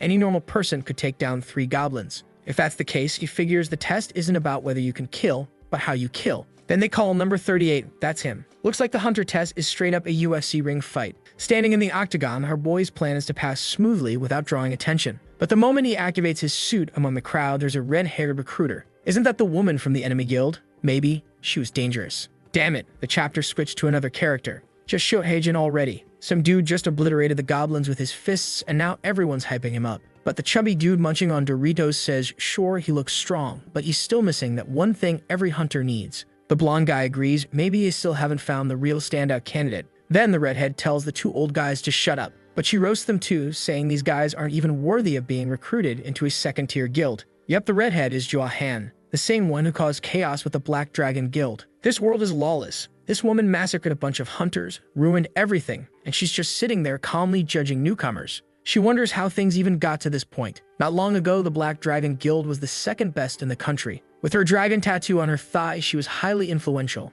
But after that controversial incident with the 8 trigrams, it lost tons of supporters. Now she's stuck recruiting new members. I'm right here, recruit me. She sighs, hoping she can at least find someone decent. Then it's candidate 38's turn. Lucio is cheering for our boy from a distance while he stands there all crooked. He wants to pass, but he really doesn't want to stand out because that would just complicate things. The goblins charge at him while his whole plan is not to draw attention. Problem is, his suit activates danger detection and he dodges at the last second. He starts noticing that these guys are way slower than those sirens he fought. He could probably dodge them even without the suit. The dangerous redhead is watching, saying number 38's movements are interesting. At the same time, she starts feeling like there's something familiar about this guy. Heijin still has an attack, he's just dodging effortlessly. After a bit, he decides it's time to land a single punch, just enough to kill without making a scene. But the moment his hand makes contact, the goblin disintegrates in front of him. Immediately, she recognizes him. That's the one she was looking for. A bit later, someone congratulates our boy and hands him his badge. Apparently, he got the 3rd highest score ever recorded. They're sure he's going to be one of the best hunters in the world and congratulate him again. Heijin thinks this whole process of becoming a hunter was weirdly anticlimactic. Meanwhile, Lucio congratulates him, saying he was amazing, but now it's time to go eat. He grabs her and says they're going for pork. Then someone appears.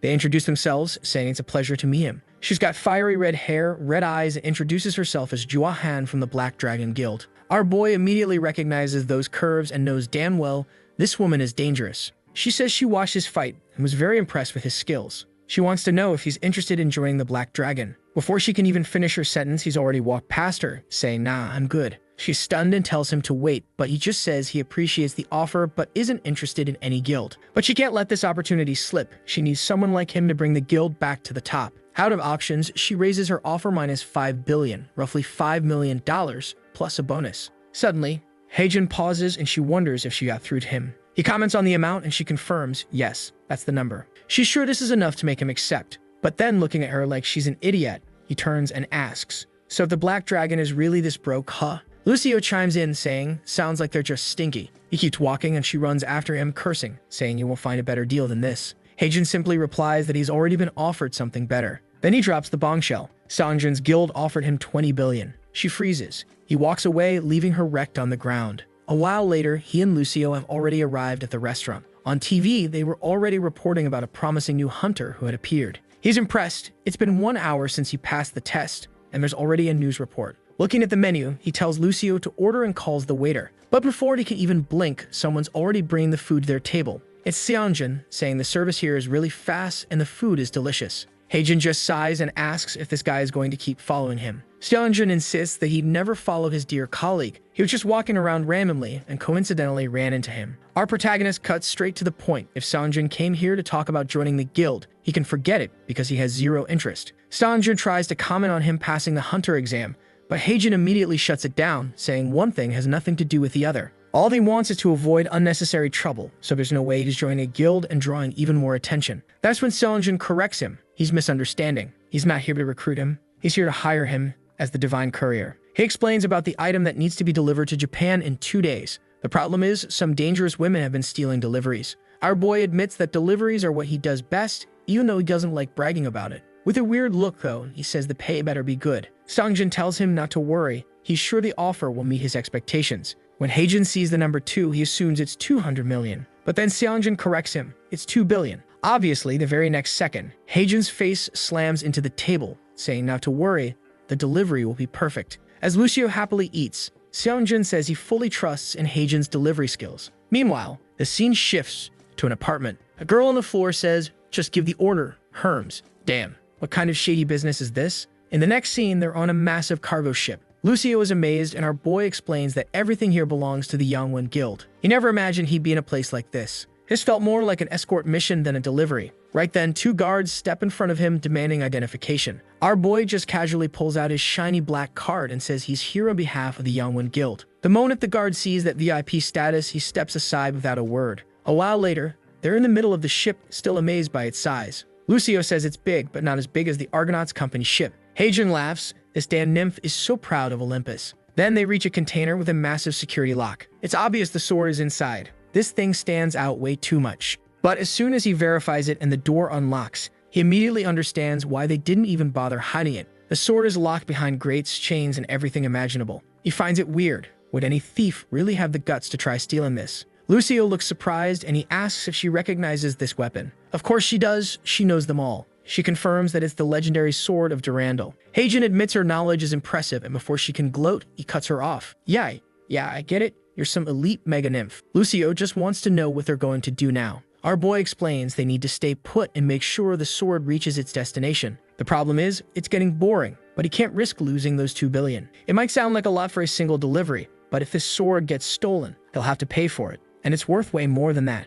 Then he hears a horn. The ship is finally departing. Right at that moment, a strange gas starts spreading inside the container. Outside, the guards, armed like they're in crossfire, are just standing there, totally calm. That is until the gas reaches them and they collapse face first on the ground. At this point, you could loot them for their weapons. And that's when a dangerous-looking woman in a tight outfit appears. With a twinkling star in her eye, she cutely announces, Phase 1 is complete. Inside the container, our boy is already knocked out. Until, flick. A sharp flick lands straight on his forehead. Lucio shakes him awake and he jolts up, shocked that he fell asleep just like that. She tells him that a weird smoke started spreading. Now everyone on the ship is asleep. He immediately covers his nose, wondering if this gas is the kind that knocks people out. Checking the sword, thankfully it's still there, intact. What's weird is that his suit should have made him immune to this effect. So maybe it's the thief's special ability. Opening the door, he sees a woman, arms folded. She's praying. She's asking the gods to grant her strength so she can be an honest thief tonight. Our boy already knows. This chick is a clown. Without wasting time, he opens his store menu. Buying something useful would guarantee this delivery, but right then the thief moves. A green flash streaks through the air. A rope wraps around her arm. She flinches, immediately realizing this isn't just a rope. It's binding her like a spider's web. When she turns around, Heijin casually states, "Looks like I caught myself a little thief." What he bought from the store was Arachne's rope, a strong binding rope, but it breaks if too much force is applied. Now the thief is literally crying on the floor, saying this gas was created by her god, so how is he still awake? He bonks her on the head, calling her an annoying thief who asks way too many questions. The girl insists she's not a thief. She begs him to let her go so she can explain why she needs to retrieve the sword. But Heijin just smirks. "Yeah, right. You really think I was born yesterday?" It's obvious she's here to steal from the guilds. She accepts the title of thief, but insists she only steals what needs to be stolen. Everything she does is for a greater good. Heijin laughs and she asks if he's ever heard the story of Robin Hood, the honest thief. She says she's exactly like him, just taking from people who have too much to give to those who have too little. Clearly, Heijin and Lucio aren't moved by her speech. He even tells her she needs professional help, and Lucio comments that some old people are just weird. Suddenly, though, the girl shouts and insists he must believe her. She was sent by Hermes to retrieve these items.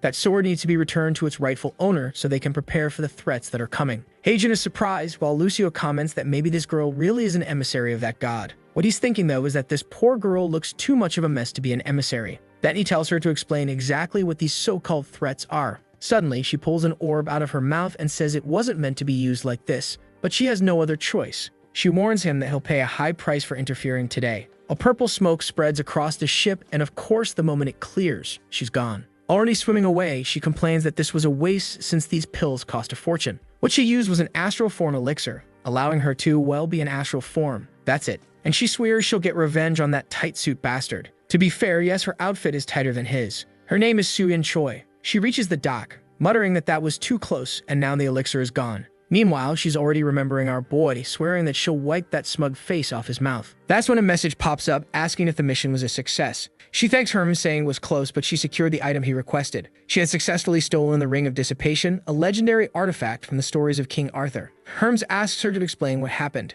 She immediately reports that she used the gas he gave her, but one person was unaffected. The god responds that it's impossible for something like that to happen and demands to know who this person was. She describes him as a guy wearing a tight superhero suit and using a rope that felt like a mythical item to bind her. Immediately, Hermes says that this sounds familiar and asks if there was a child with him. She confirms, yes, there was a small girl with sky-colored hair. But she's confused. How did this god nail it exactly? Apparently, that guy really was important. That's when Ares chimes in, laughing at the coincidence. But he tells her not to worry, that person was chosen. She sighs in relief, knowing that they're all on the same side. Then she pauses and comes to a conclusion. Since they're bound to meet again, she'll personally teach him how to respect his senior. Meanwhile, Heijin is receiving his $2 billion. Just like the guild predicted, a peculiar person appeared and everything turned into a mess. But Durandal safely arrived in Japan, so his job was done. At the very least, his apartment was paid off now. With that, he decides to pay a visit to Hephaestus, since it's been a while since he last saw the guy. Plus, he's curious to see what can be done with the hydroscale he got. The scene shifts to Hephaestus' workshop, with Heijin knocking on the door. Scratching his chin, he notices the lights are off and the guy hasn't shown up. Of course, Lucio immediately suggests they leave and go eat instead. But right then, someone calls Heijin's name. The moment he turns around, he jumps in shock. It's Hephaestus. And just by the look on his face, Heijin already knows. Someone dangerous is coming. He turns to a high-level woman and tells her that this is the divine courier. They already knew she was dangerous, and she smiles at our boy, greeting him. The artist is getting bold. Hephaestus introduces her as Frigga, the leader of the Valkyries, who even taught magic to Odin, the supreme god of Norse mythology. But our boy completely misreads the situation, thinking his friend is cheating on his wife with this woman. He grabs Hephaestus by the collar, asking if he thinks he's turned into Zeus. Hephaestus quickly explains she's just a client here for business. The woman laughs, saying Heijin must be quite the character to assume she was having an affair with Hephaestus. Honestly, that was a bit of a roast. The dwarf doesn't seem bothered, while our boy is face down on the ground apologizing. Getting back on track, Hephaestus says they should get straight to business. He tells Heijin that he wants him to deliver this letter. The mission is to deliver the letter to the owner of Helheim and investigate the strange events happening in Valhalla. He has 120 hours to complete it and will earn 500,000 points. Heijin repeats the names, confused, while Lucio starts trembling. She explains that this place is known as the afterlife in Norse mythology, the realm of the dead. She's sure this will be extremely dangerous. Like a true filthy rich bastard, now that Heijin has a ton of money, he's not too keen on risking his life anymore. What if he dies with all that cash sitting in his account? Even if he retires today, he already has more than enough money to take care of himself and Lucio. The absolute peak of financial stability. Hephaestus comments that Helheim is probably too dangerous for him. But before he can even finish, Heijin immediately says, No, I'm definitely taking it. No way I'm rejecting 5 billion. As he confidently declares that this job will be done flawlessly, Lucio kicks him in the back, telling him to stop thinking only about money. Next scene, they're already in a mountainous area with a green lake. Heijun blazing across the terrain on his motorcycle. The place has an extremely eerie aura, probably because it's, the afterlife. Lucio says he only accepted the job because he has no idea how treacherous and dangerous Norse mythology can be. Our boy, however, comments that she used to be a lot quieter. Maybe she should go back to that. But she immediately fires back that it's his fault. Every time they go on a delivery, she feels like she loses a year of her life. In Norse mythology, Valhalla is the sacred place where warriors who died in battle go. On the other hand, Helheim is where ordinary people and the dishonorable end up. Well then, that explains why everyone wants to fight. Either you go to hell and get eaten by demons, or you get into a warrior's paradise. No in between. He remembers that Frigga mentioned she hadn't received news from Helheim for a while, meaning everything should be fine. Calm down, lady, no need to panic. To be honest, that just makes him more suspicious. Now there are 10 minutes left before he arrives. He's really enjoying riding his bike across this little bridge, but halfway through, he suddenly feels something. His chest tightens. The air in this place is completely different, like his entire body is freezing. Lucio says she can't move, and he realizes neither can he. Then a voice speaks from the side. Incredible. A living soul crossing the bridge of Helheim. Damn, another woman. This author is sneaky. He pretends he's not being sneaky, but we all see it. The giant woman stares down at our boy, saying there's something strange about them. She doesn't smell the stench of death on the girl. But the boy, he's already died once. He freezes, completely confused, and asks her to repeat that. Now I'm confused too. Our boy is reincarnated and didn't even know. Damn incoming tragic backstory. My heart's already sinking. Of course, flashback time. Our boy is on his bike on a rainy day. He knows doing deliveries in this weather is a recipe for disaster. But his landlord won't stop texting him, saying he'll be evicted if he doesn't pay rent. His only option was to keep delivering non-stop, until a car cuts him off. But our boy reacts fast. He swerves onto the sidewalk and barely avoids disaster. Of course, he's pissed and about to cuss out the driver. But then, he notices something. His deliveries, all of them, have fallen onto the road. And now he's screwed even harder because he'll have to pay for the damages. As he's typing on his phone, a horn blares. In the pouring rain, the truck driver doesn't see him. And just like that, Truck Cotton claims another victim. That's how Hajin Lee died at 27 years old. And for some reason, someone put a drooling photo of him at his funeral. No idea why, but that's how it happened. Back in the present, he mutters that this woman is probably trying to kill him from a heart attack. But she just says that he reeks of rotting flesh. It's ridiculous for him to claim he's never died. Lucio chimes in, saying that since he visited Tartarus, maybe the stench of death got stuck to him. Just like nymphs who live near water smell fresh. Nymphs who live in the sea smell fishy, and the ones near waterfalls smell like moss. Even though Tartarus and Helheim are from different mythologies, both are realms of the dead. Our boy sniffs himself. He doesn't smell anything. But then he remembers. Back in the cave, the Hydra said she could smell spirits on him. The woman nods, saying that makes sense. She's heard about a mortal who met Hades in the depths of Tartarus. If that's the case, then he should already know who she is, the one responsible for guarding the passage. First of all, our boy has no idea. Second, was that flashback fake, or did he really die? Lucio, however, knows. There's only one person who holds that title, the Bridgekeeper, also known as the Warrior of Wrath. She's certain this woman's name is Mangud. Horrible name. The woman congratulates her for knowing her other titles, then asks why they want to cross this bridge. Honestly, Lucio just straight up tells her. Frigga asks them to deliver this letter to Hell. The moment Mangud hears the Valkyrie's name, she understands. If it's for Frigga, then she'll allow them to pass. Our boy rides forward. He finds it weird that it was so easy, but hey, better easy than difficult. Time to hit the gas and cross before she changes her mind. From a distance, Mangud watches. She never thought that woman would send a mortal and a nymph. No doubt, these two are in for one hell of a journey. Our boy keeps speeding up. He's finally approaching Helheim. But then, everything turns freezing cold, like snot freezing levels of cold. Lucio immediately sneezes and splatters him. Heijun glares at her, already remembering how Frigga didn't warn them about bringing warm clothes. Lucio suddenly remembers. Oh yeah, Helheim is freezing because the dead don't feel cold. Heijun asks why she didn't mention this before. She shrugs, saying it's not like she remembers everything. Does he still remember everything from school? She tells him to quit whining and just buy something from the special shop. Pouting, he reluctantly opens the store. Unfortunately, yeah, that's probably the best option. There was a baby wolf fur coat available, but it cost 200,000 points. At least it provided exceptional warmth, keeping the wearer cozy even in the coldest conditions. He thinks it's ridiculous to spend 200,000 points when his motorcycle only costs 100,000, but it's the only option. He buys it, losing 200,000 points. At least he still has 600,000 left, so that's fine. Putting it on, he tells himself that once he completes the mission, he'll have at least 500,000 points again. Looking back, he notices Lucio is also bundled up in a coat, smiling. He's surprised. He didn't think the purchase would extend to her too. Then he figures it must be like the helmet effect, where nearby people also get covered in the effects area. The next second, he's speeding up, saying that now that he doesn't feel cold, he'll finish this as quickly as possible. But after some time, he's still in the middle of the snowstorm, which seems to be getting worse. He's warm thanks to the jacket, but his bike is struggling, slowing down. Not only is he not sure if he'll make it on time, but his map has stopped working. So they stop behind a large rock. If they kept going, they'd probably get buried in snow. At least, that's what Lucio says. But Heijin waves her off, telling her to stop being dramatic. He only stopped to see if his phone signal would come back. This guy is serious about his deliveries. He still has 41 hours to complete it, but he's already panicking. Damn, the destination is far. Checking the map, he realizes they'll barely make it on time if nothing gets in their way. Lucio suddenly calls out to him, saying he's not stupid enough to fall asleep here, right? But she's actually pointing at something,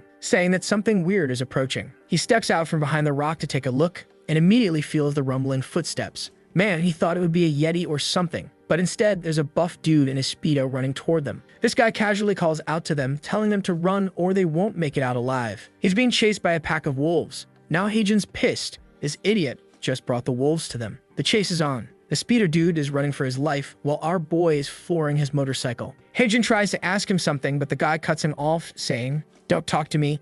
I'm already struggling to breathe while running." But Heijin is more impressed that this guy is keeping up with his bike on turbo mode. Both he and Lucio shout at the guy, demanding to know why he brought the wolves here. The man says he just wanted to say hi, because since arriving in this place, all he's seen is wolves and snow. That answer doesn't sit right with them. Lucio flat out tells him to turn around and get eaten by the wolves alone. But right then, Heijin spots a cabin in the middle of the blizzard. This was their chance to recover. So he rams his turbocharged motorcycle through the gates and rushes inside. The weird dude yells behind them, telling them to wait. But our boy sees the wolves chasing him and hesitates. What if he lets him in and they all get mauled? So, with zero hesitation, he slams the door in the guy's face, cold-blooded. Then he just thinks to himself that he gave him a chance to earn survival points. But the guy shouts back, "You got it all wrong if you think I'd die that easily." And then, the maniac jumps 30 meters over the wall. Lucio's jaw drops. Her face looks like she just got punched in the head. The guy lands right in front of Heijin and smirks, telling him not to be so shocked. There's no obstacle in this world that a real man can't overcome.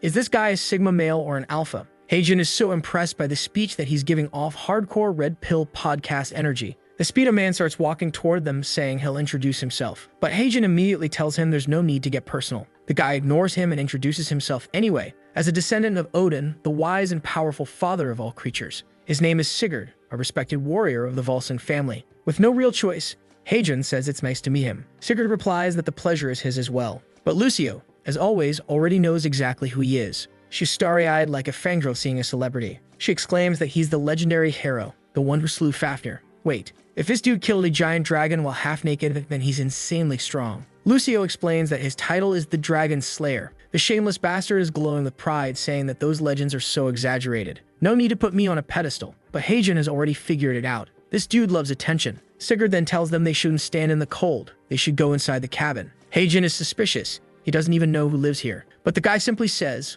"Wouldn't it be stupid to stand out here and wait to be eaten by wolves?" Fair enough. At least after all that running, Heijin checks his map. Their destination is much closer now. Maybe it wouldn't be a bad idea to rest for a bit. Inside the cabin with the pot cooking over the fire, Sigurd asks about their story and why they're here. Our boy just says he's doing a delivery for someone who lives very far away. Sigurd looks confused, saying this is the first time he's seen a courier in Helheim. Then Heijin brings up the wolves, asking why he didn't just kill them if he's the Dragon Slayer. Lucio agrees. Wouldn't it have been easier to show his strength and wipe them out? But Sigurd reminds them, "You're forgetting something important. Right now, they're at Helheim." Inside, our boy comments that the castle looks pretty normal for a place in the underworld. Then suddenly, Sigurd stops. A girl in a maid outfit appears. Ganglat, the Wanderer. Before anyone can say anything, she already knows. He's here with companions to deliver a letter from Freyja. He's about to ask for an escort to meet Hel, but Ganglet cuts him off, saying that's already been decided. They follow her down the corridors, and Heijin asks Lucio if this woman is a goddess or a hero from mythology. Lucio explains she's neither, but she's served Hel for a very long time. Lucio then compliments Ganglat, saying it's amazing she's been able to serve the same goddess for so long and even asks for tips.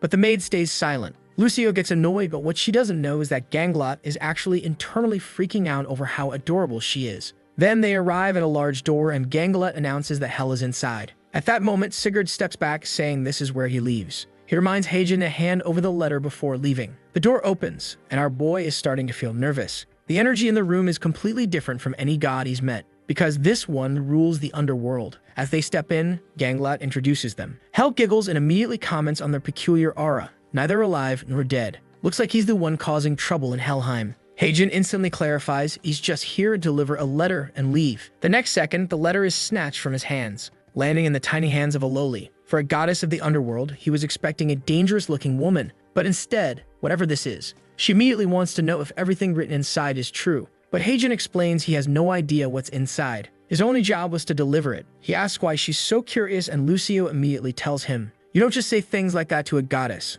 Hel leans forward, resting her chin on her tiny throne, saying he's brave. Most people are afraid of her. Because of that, she decides to answer his question. She explains, Valhalla is being invaded, and the invaders are pretending to be from Helheim, but she never ordered such a thing, so someone else is pulling the strings. She says that across all realms and mythologies, there is only one race that could oppose destiny itself. Then, she repeats the riddle about the ground splitting into 7 sections and blue flames appearing. She knows exactly who's behind this. Heijin is low-key disappointed that the ruler of Helheim is just a small girl. Now it makes sense why Ganglat works so hard to stay here. A while later, Hel sits back on her throne, asking if they've left. Ganglat confirms and says she opened a portal to send them straight to Olympus. Hel mutters that Phrygia's sense of humor is something else, sending a human into the realm of the dead. But Ganglat corrects her. That man is no ordinary person. He's known as the Divine Courier. Apparently, he has a reputation among mythological beings. He collects points as payment. Hel thinks about this and says she understands now. At the very least, thanks to him, she was able to confirm the existence of those creatures.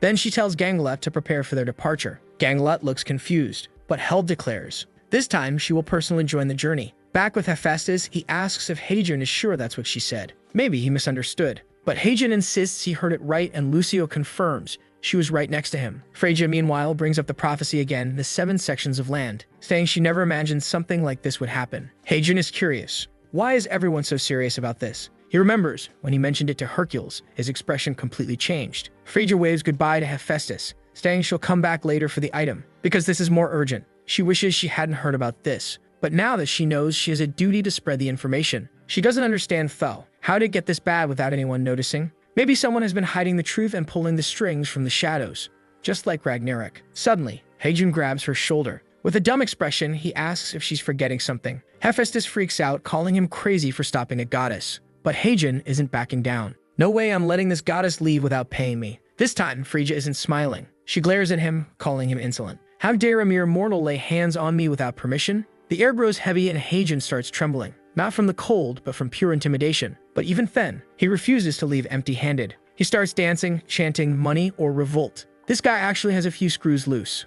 Lucio, standing beside him, comments that studies show that if you do this pose when someone doesn't want to pay, it increases your chances of getting money by 99%. Phrygia stares at him and sighs. She really did forget. With that, our boy not only gets 500,000 points, but also a bonus of 250,000. He immediately thanks her. Now, he officially has 1 million points. Damn, this kid is really becoming a millionaire. Right away, Heijin gets hit with a double foot dropkick to the back by Lucio, calling him a maniac for money. Phrygia just laughs, saying these two are a real mess. She chuckles and apologizes for getting so worked up earlier. Hephaestus, on the other hand, just sighs and tells Heijin he's not sure if he's an idiot or just ignorant. Heijin asks what he did, but the dwarf just waves it off. Forget it. A real man should have courage anyway. Then Heijin says he has a question. He wants to know about this prophecy with the 7 lands appearing, because everyone who hears about it freaks out. Even Hercules looks scared when he mentioned it. Hephaestus is stunned. Heijin has already spoken with Hercules. After Heijin explains everything that happened, the dwarf shouts that he should have mentioned it earlier. Heijin just shrugs, saying he never asked. Besides, he doesn't even know how to get to this place people keep talking about. Hephaestus mulls it over, saying it makes sense that the Council of the Gods is being called soon. It's definitely to discuss this prophecy. That meeting is known as the Council of the Olympians. The last time it happened was 389 years ago. Now he understands why he's been summoned again. Heijin presses for more details about the prophecy, but the dwarf shuts him down, telling him to forget everything he's heard. Just knowing what he knows is already extremely dangerous, so he shouldn't ask anything more. Heijin, being the curious type, says he doesn't understand why they're keeping so many secrets, but Hephaestus simply tells him, this is something only a god can handle. If fate wills it, he'll eventually learn more, since he keeps jumping between realms anyway. But if he values his life, he should avoid digging any deeper. Hephaestus thinks to himself, it would have been better if Heijin knew nothing at all. Sometime later, back in the city, Lucio orders Heijin to open the door so she can sit and rest already. Our boy types in the passcode, and finally they return home, happier than ever. The apartment, which they had been paying for in advance, is finally theirs. A nice fancy place to call home. Heijun, looking around, thinks, now that all the previous owner's furniture is gone, he finally feels like the real owner. Lucio, on the other hand, immediately calls dibs on a room, but Heijun claims the biggest room for himself. She refuses to accept that and says they should settle it fairly. Rock, paper, scissors. But Heijun grabs her by the arm and without hesitation says, no way, goodbye. He decides it's a good time to buy new furniture and heads toward the door. Right then, someone knocks. He pauses confused. They just got here. Who already knows his address? He grips the doorknob, telling the person to wait. When he opens it, it's Erin. She's standing there, looking stunning, holding a large cake. Heijun asks what she's doing here, and immediately, Lucio recognizes her from the dungeons. Then Heijun remembers. She was supposed to move in next door. Now it all makes sense. Wait, did he already know that? Because I didn't know that he knew. Erin holds up the big cake, saying, this is for the Divine Courier. Heijun takes it, asking what it is. She replies, it's a rice cake. Rice cake. Where I'm from, rice cakes are totally different. But hey, I'm not Korean, so I wouldn't know if this is actually good. Apparently, she's been wanting to throw a welcome party for Heijun. But our boy rejects it outright. He says he just got home, so now isn't a good time. The poor girl looks disappointed. She really wanted to celebrate. Meanwhile, Lucio, still starving, asks, so is this whole cake meant to be eaten? Before Heijun can respond, Lucio grabs it and bolts. While shoveling it into her mouth, she justifies herself, saying it's his fault because she barely ate today. But the second she tastes it, she starts vomiting. Heijun asks what's wrong. Lucio describes it as, it tastes like eating chocolate, drinking dirty water, and brushing your teeth at the same time. A very specific description. Heijun just tells her, that's what you get for stealing something that wasn't meant for you. Erin, on the other hand, calmly takes a bite and says, I've always liked mint chocolate. Honestly, same. Mint chocolate ice cream, elite. I like how she's just chilling in his apartment, while Heijun is still trying to figure out why she's actually here. Finally, he asks her. She explains, the guild needs to investigate something, and Seongjun asked her to talk to him. Heijun realizes they're trying to hire him as an investigator now. Soki asks, what's the offer? But Erin tells him he'll have to speak with the leader for the details. Heijun doesn't want to see Seongjun again, so he asks her to give a rough estimate of the payment. She holds up 2 fingers. 2 billion? Heijun guesses. Then she raises 2 more fingers. 4 billion. Instantly, Heijun's expression changes. All right, where's this leader? Let's talk. Sometime later in a parking garage, he's sitting in Erin's car. He thanks her for the ride, but Lucio complains. They were supposed to go furniture shopping today, not take another job. Heijun insists he's just listening to the offer. They'll go shopping right after. But Lucio keeps grumbling, saying the plan was to buy furniture and then eat something good. That's when Erin hands her a ticket. She explains that Lucio can use it to eat at the guild cafeteria, where they have tons of good food. Lucio instantly lights up, like a child getting free candy. Heijun takes a quick look behind him. The guild building was massive. No wonder they were the strongest in the nation. A while later, Seongjun welcomes him with a big smile. He even apologizes for not bringing a gift. But Heijun doesn't care. He just tells him to get to the point. He doesn't have time to waste, especially since his partner was getting impatient and wanted to leave already. Seongjun says that's fine and asks him to take a seat. As always, Heijun is already annoyed by how this guy is so friendly. Then Seongjun starts explaining the issue. On the paper in front of him, Heijun sees that it's about reassessing the difficulty of certain dungeons. Seongjun explains, Heijun should already know about this since he's been in dungeons like these, where, out of nowhere, strange creatures appear and the difficulty skyrockets. Because of this, many people have been avoiding entering dungeons, and that's a huge problem, since if no one clears the dungeons, the monsters start escaping. That's called a dungeon break.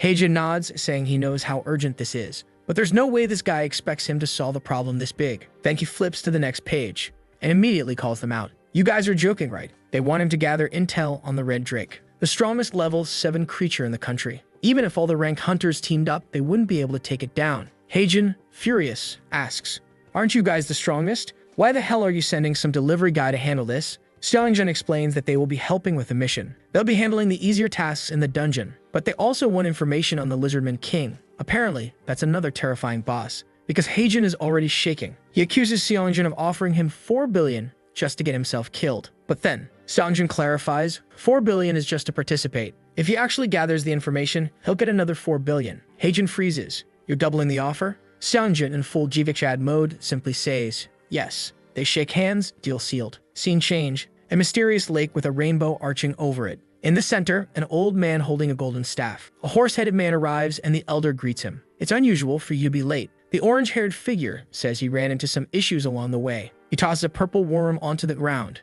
I found several of these things down below. They shouldn't be appearing in the Norse regions. The old man studies the creature. I didn't expect them to spread this far already. This virus is moving faster than he thought. He knew the apocalypse prophecy had begun, but he didn't expect it to be so sudden. The horse-headed man prepares to leave. Odin ordered me to go to Helheim. Something's messing with Valhalla. The elder waves him off. No need to worry. Frigga already sent a Greek hero who dealt with it. The horseman raises an eyebrow. Was it Orpheus or Achilles? The old man shakes his head. No, just an ordinary man like you. Wait, this guy isn't a god. He scowls, clearly irritated. And who is this ordinary man interfering in my work? Is he another one of the Greek gods' little champions? Meanwhile, our boy Hagen is sitting there, smiling like an idiot. Because damn, money is amazing. The scene then shifts to the gate of Chunlin. Hagen is there, saying that he swore he wouldn't come within a mile of this place, yet here he is. Lucio, all excited, asks if he has ever been there before, to which he replies no, but he has spent a month in a place far worse than this dungeon. The poor girl is impressed, saying she knew he wasn't an ordinary person. What kind of ordinary person would spend a month in a place more dangerous than this one? He tells her that the kid has no idea about his life, but it's about time she took a look at it. Then he pulls out his new 2.0 bike. Man, at this rate, he's going to be riding a truck soon. With every upgrade, the thing just keeps growing. This is his super-resistant little bike, forged with rare materials and refined by a craftsman for an elite divine delivery man. It's custom-made for the little guy. It reduces 90% of all damage the rider suffers. He says that he told Hephaestus to fuse it with something. I'm already guessing it's that Hydra scale. Wait, I forgot. The scale is in his hand. And now he's there, touching the bike, saying he never imagined the thing would turn out this badass. The old bike was already pretty good, but he couldn't risk getting paralyzed again like what happened when he was crossing the bridge. As he heads for the portal, he says that now he fears nothing. It's time to take down that lizard monster. In the swamp, our boy was speeding through on his bike, smoothly gliding over the mud and water. He was impressed with this upgrade. The wheels didn't stop for anything. Poor Lucio, on the other hand, was getting all dirty and covered in slime. But then he suddenly stopped and both of them were startled. In the middle of the dungeon, there was an entire city. Not just a city, but a luxurious one. It seemed like he already knew about it because he was thinking. According to the records I was given, I'll find that lizard man after passing through this gate. However, he found it strange. Why was no one guarding anything? That's when a bunch of lizardmen appeared, holding spears in their hands. And the bastard gets annoyed, saying that he basically summoned this disaster upon himself. He should have kept quiet so they wouldn't show up.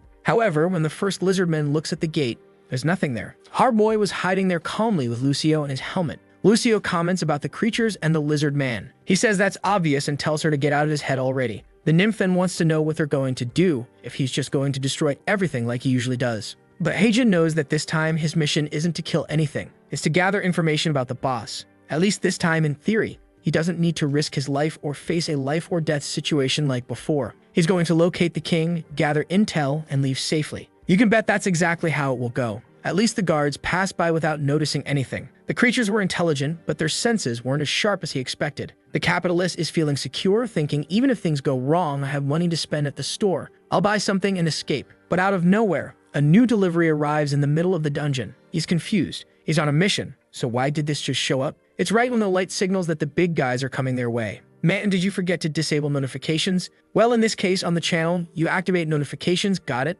Don't disable them. You're not in a dungeon, you rascal. He starts running, trying to figure out what's going on, when suddenly he stops. Lucio asks what's wrong, and he says she'll understand soon enough. Well, just as the big lizard comes in for a spear thrust, our boy pulls out his phone. The creature stops because, strangely enough, a delivery mission has arrived for our guide, directly from the Lizard King. Even the big lizard is shocked, looking dumbfounded. Both the creatures and Lucio have no idea what just happened. Hagen finds it odd. He received a delivery from a beast and not a god. But for him, money is money. He then looks at the lizard and says he's in a hurry. They might as well take him straight to the boss. That's when the trembling crocs point towards something. Hagen was about to tell them to stop pointing at his face, but what he hadn't noticed was the giant shadow behind him. As soon as he senses the presence, he slowly turns around. Dear Lord, poor Lizard King, he looks even more wrecked than we do. Alright guys, let's farm this dungeon together. Our boy immediately notices that, yes, there's a crown on its head, but it looks nothing like the creature described in the reports. The king lets out some hiss-hiss sounds, flicking his tongue like a little snake, but yeah,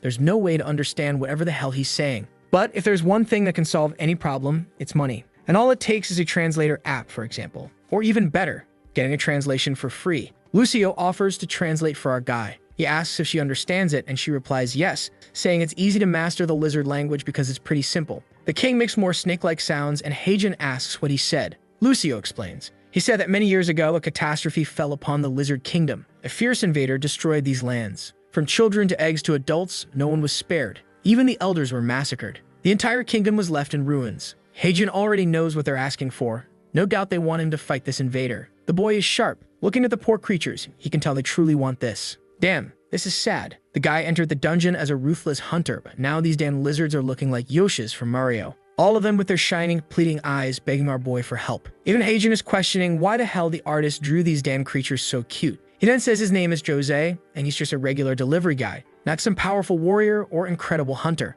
Lucio translates what the king says. If you save my kingdom, you will receive an unimaginably valuable treasure that exists only in the lizard realm. And of course, now that bastard Heijin wants to accept everything. He's too curious to find out exactly what this treasure is. Lucio says the king is calling him to the basement to show him. And right in front of him, Yoshi is kneeling, begging. Our boy now declares, no need to worry about what it is. I'll kill that intruder. Sometime later in the basement. Damn, these damn lizards really do have a ton of treasure. Holy hell, but look at her. The damn bandit is back again, that sneaky little thief. With that smug little mouth of hers, she's saying that by the looks of it, there's a lot of good stuff here. She doesn't know whether to pick the valuable things or just empty the entire place. And now only 10 seconds left before our boy enters the same room. Heijin and Lucio just stopped right in front of the door. And the bastard knows that if the door is this big, there's something good inside. The king, using the last 10 seconds of his life force, tries to open the door. Something shines golden, and then the door swings open. Our boy is standing there, mouth agape. But I have a feeling this place is going to be empty. Just watch.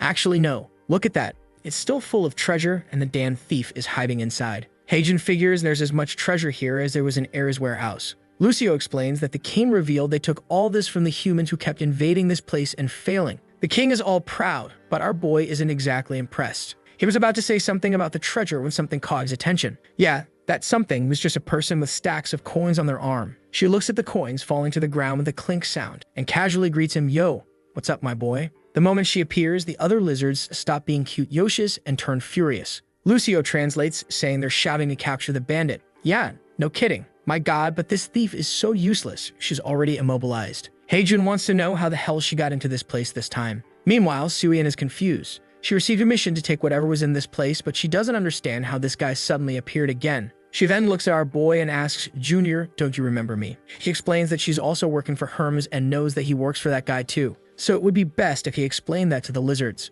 Lucio immediately says that the king wants to know if Heijin really works with that girl. Poor guy, terrified of losing his money, starts crying desperately, saying that he went to an all-boys school and never even had a female senior, so she's making things up. Lucio wants to know why he's crying and says she would never cry just because she's losing money. Heijin then walks up to the girl and tells her to stop trolling. Idiot, I'm not working for Hermes. This leaves the girl confused. She knows he's doing jobs that Hermes wants, so why didn't Hermes tell the boy? Stuyen then says that if he helps her get out of there, she'll do whatever he wants. Our boy will definitely ask her to give him money in some way. He's deep in thought while Lucio warns him not to trust a bandit, which is true. After thinking for a moment, he says, "All right," then with an evil grin, and he tells her that he'll ask for something, but she has to swear to do it at the River of V. She says swearing by the River of Styx is insane, but he just replies, "If you don't want to, I'll let the big lizards slit your throat here, and you can rot in this place." Looking at the blade near her neck, she says, "Fine," and swears on the River of Styx. If he helped her, Suyin Choi escaped, she promised to do whatever he wanted. He then says it worked, and asks Lucio to explain the situation to the king.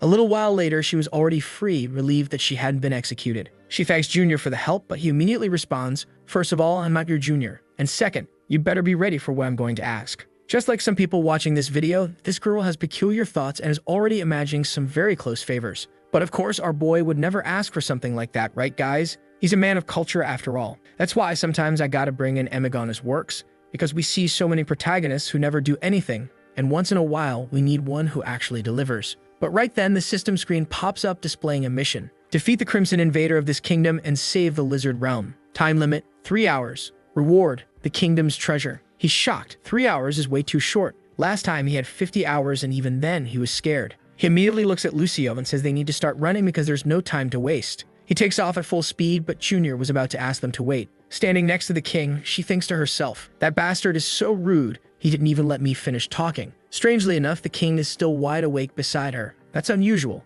Meanwhile, our boy is already on his bike speeding ahead. It's 30 kilometers away, man. This king really gave him no time at all. Getting there in time is the least of his worries. The real problem is what he'll do when he arrives. Lucio asks him to ease up on the accelerator, but he says that's not an option. Suddenly, out of nowhere, Suyin appears in front of him. "Well, looks like you got a little problem," she says. He nearly jumps out of his skin, wondering how the hell this damn girl got there. He slams the brakes and stops right next to her. Already pissed, he asks why the hell she's following him when he told her to stay put. The troublemaker winks and says, "I couldn't just let you suffer after saving me like that." He tells her to stay out of it. No matter what happens, he will ask for that favor. But she smirks and says, "I'm sure you won't be in such a hurry after you hear what I have to say." She knows exactly what monster he has to hunt, the red drake. That's when our boy remembers. The Sound of One had already mentioned that this was an extremely terrifying creature and that he was only supposed to gather information. Yeah, he really should have been paying more attention. It was obvious from the start. He wonders if Seongjin already knew about the connection between the red drake and the king, since he specifically asked him to check out both. Looking at her, Soo-in doesn't seem too eager to risk her life fighting a creature like that. But she has no choice. She needs to become someone he trusts to get a share of the lizard people's treasure. So she says she knows the fastest route to the red drake and can guide him there. Haejin responds, "I thought your only talent was stealing. So how exactly are you going to help me, huh?" But the damn girl just smirks and says, "Here's a tip for you, Junior. Never underestimate the skills of someone you don't know well." She tells him she'll help him find the creature, but she never said she'd fight alongside him. And with all the swagger in the world, she says, a good thief always has a few tricks up her sleeve to escape any problem. A while later, our boy is speeding through a crimson forest, this time with a woman riding on the back of his bike. Damn, this kid is really becoming a beast. Right up ahead, they spot a huge, muscular red lizard. She points at it and says, "There, that's the red drake." Now it made sense why Seongjin called it a terrifying monster. Lucio asks if they even stand a chance. Haejin just replies, "We'll only know when we try." He immediately shifts his gear to battle mode and activates his helmet. With a super jump, he launches straight at the creature, ready to give it a one punch. The estimated difficulty level of this creature, a level 7 boss, and Haejin smashes it right in the head. Man, I really thought this would be one of those scenes where the monster evaporates on impact, but nope. The damn thing got up roaring, and our boy is hyped. Alright, he grins, time to kick this thing's ass. Looks like he already landed another hit, this time from way up in the sky. The explosion was spreading. From below, Soo-in covered her face, completely stunned. How the hell was he doing this? Since she was chosen by Herms, she's faced countless challenges that most hunters wouldn't even imagine. But even she couldn't wrap her head around what was happening right now. Our boy is out here kicking and punching like Kid Lee. The red drake stumbled and fell backward. Our mad lad is looking exactly like Master Lee, and she knows that the Hunter Association classified this creature as a near level 7 monster. Considering all the monsters that have appeared in dungeons worldwide, this creature ranks in the top 10. Damn, I didn't even know it was that strong. Thanks for the info. She knows that, just like her, this bastard was chosen by Herms, but there's no way he got this strong just because of that. Not to mention, every high-level hunter these days has at least 15 years of experience. On top of that, most of them were chosen by mythical gods. But she's certain that Haejin received his powers less than a year ago. So how is he stronger than hunters with way more experience? And judging by the way the red drake is acting, she's sure something isn't right. Ah, I see now. The drake is searching for our boy, who's up there with his helmet on, wrecking everything without the beast even noticing. That's when the fool finally recognizes he's using a cannon. The monster lets out another roar and comes in for a smashing blow. The attack lands squarely on the ground, but from the looks of it, nothing happened. Haejin is up in the air, commenting that the bastard's plan now is just to swing blindly since it doesn't know where he is. But this damn thing is a monster, and monsters exist for one reason: to drop money and take a punch to the head. The entire ground explodes. A little while later, damn, I think there's barely anything left of the poor thing. Wait, not a little while later, a long time later. Haejin admits he has no idea how many punches he had to throw. But oh damn, the big lizard is still alive. Yeah, this wasn't as easy as it seemed. And now there's a huge problem. His clothing effect is about to wear off. Even though his helmet could still keep him hidden, he wouldn't be able to deal much damage anymore. The only option left? Go all in with everything he's got. He immediately summons the big boy to settle this once and for all. Leaping at the giant lizard, he yells for it to disappear. The beast seems to sense something approaching, but I think that's just a stick to the face. Or maybe not. Man, sometimes the animations confuse me too. The bastard dodged it. The problem is, how did it do that? It can't even see him? Sometimes our boy is an idiot, but this time he gets it. The excessive force from the swing caused the helmet to fail at concealing him. And the real problem? The red drake is now coming in for a crushing blow. The explosion looks like a direct hit, and Soo-in wonders, why the hell didn't that idiot dodge? So far, everything seemed under control. So why did he do that? That's when Lucio speaks up. You're a foolish human. She warns her that if she jumps in now, she'll only get in the way. She might as well stay back and watch. On the other hand, Lucio has no idea where this nymph even came from or why she's hiding in the bushes. But she's confident in our boy. She knows Haejin is fine, so there's no need to worry. He's already been through countless dangerous situations before this, and every time he found a way to survive. That's why so many gods have faith in him today. There's no way someone like Haejin would lose to a monster like this. Soo-in scoffs. I hate to break your expectations, Nymph, but that kid just took a direct hit from the big lizard. Nobody survives something like that. But then, she sees something odd. Our boy is climbing. Damn, this big lizard is soft, he mutters. She doesn't understand. Why the hell is he clinging to the boss like that? And why is Lucio suddenly cheering for him? The clothing effect only had 57 seconds left. And right then, in the middle of climbing, our boy notices something. A strange, star-shaped crystal right below the beast's throat, close to its neck. Lucio shouts, warning him. That's the beast's reverse scale. Instantly, he realizes this must be some kind of weak spot. He immediately opens the shop, because if he's gonna kill something like this, he needs an unstoppable or destructive force. Then he asks Lucio, is the red drake a dragon? She replies, I'm not sure, but with a reverse scale like that, it's probably a unique breed of wyvern. At that moment, he buys something from the shop. If that's the case, then it's a kind of dragon, he says. Our boy just went from 1.3 million points to 1 million. I don't know what the effect is, but I do know that this sword was expensive as hell. Look at this bastard. He bought Sigurd's sword, the Dragon Bane, and he's still stuck like a damn idiot in the middle of the beast's chest.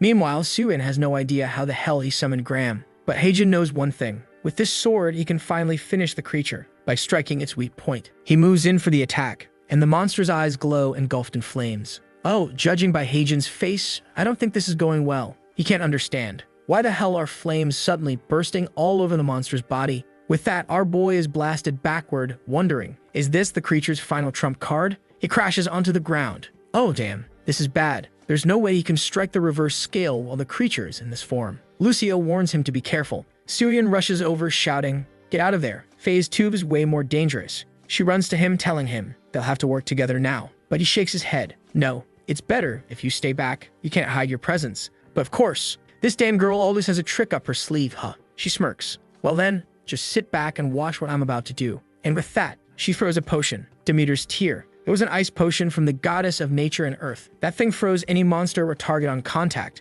In just a second, the Drake King turned into a popsicle. And right away, she says that now our boy just needs to go and finish the job. He asks why the damn girl didn't use something like that from the beginning, to which she replies that it's obvious. She was waiting for the monster to enter its second phase first. The damn girl says it was on purpose. She could have thrown it earlier, and out of nowhere, the two start arguing, until Lucio tells him to act before the creature wakes up. Yeah, guess what? The creature woke up. Really? Genius move. Suyin says she never imagined anyone could escape Demeter's prison so easily. And the worst part, the creature's body was once again engulfed in flames. Heijin only had 20 seconds left on his suit. Suyin tells him this is her last chance to create an opening for him to finish off the scale. She throws the last potion she has, another Tear of Demeter. But this time, it's a plant-based one. Yeah, to be honest, I figure it wouldn't work on plants. It touched the creature's body and melted in an instant. But our boy, with no other option, just charged forward, suit disabled. He jumped straight in to strike the scale directly. A giant purple slash, hitting the indomitable level 7 boss right in its weak spot.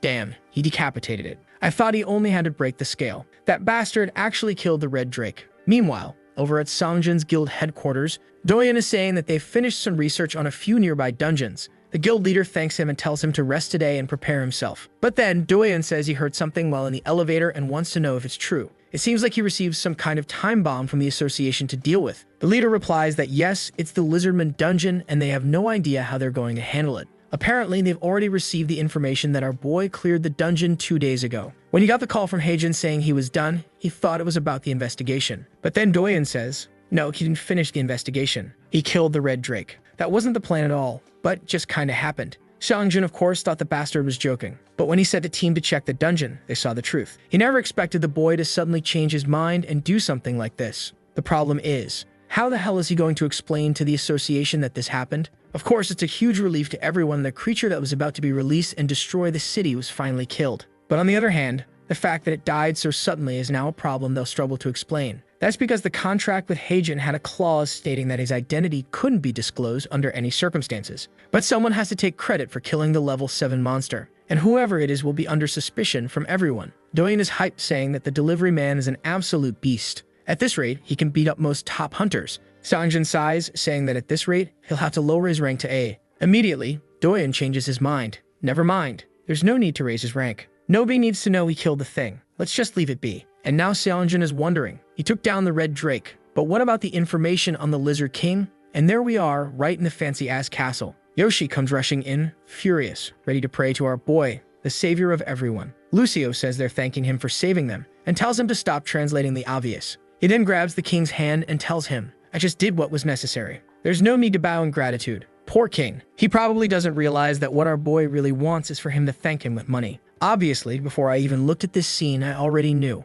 And now look at him. He looks sick. Then Yoshi brings out a huge treasure chest that looks like one of those bad loot chests. Ah, yeah.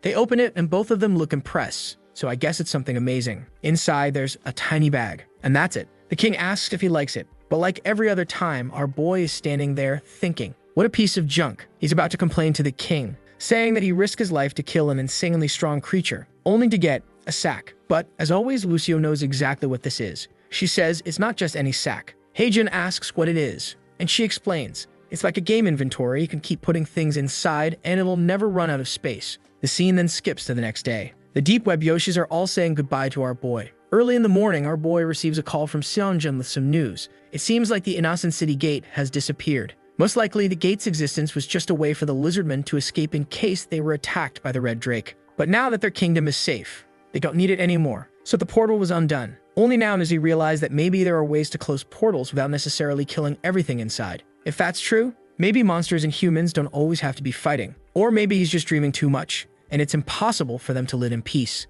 While he's lost in thought, Suin calls out to him and congratulates him. She says she saw what reward he received and is sure it'll be really useful. He says yes, but asks if she's happy with how everything turned out. She used those valuable potions and didn't even get anything in return. But she replies that she would never get involved in something if she didn't have a way to benefit from it. That sneaky girl is hiding something on her arm, huh? Damn little thief. He asks what the deal is and where she got it. Without answering anything, the sly girl is already walking away, saying that she enjoyed the days spent with him. And thanks to the boy, she got exactly what she wanted. Just like that, she's gone, and our boy stands there, thinking that a thief is always a thief. But that was no longer his problem. It was time to go home. Lucio asks if they're leaving already, and he says, unfortunately, no. First, he has to collect what they owe him. Man, here comes 8 billion. That's like $8 million. Seongjin says they'll analyze the entire body of the Red Drake and also send him a share of the profits. Dan, our boy must have forgotten that you can make a lot of money from monster corpses. He's so used to just doing deliveries that he forgot that this is sometimes the most profitable part of dungeons. From now on, maybe he shouldn't leave any monsters behind.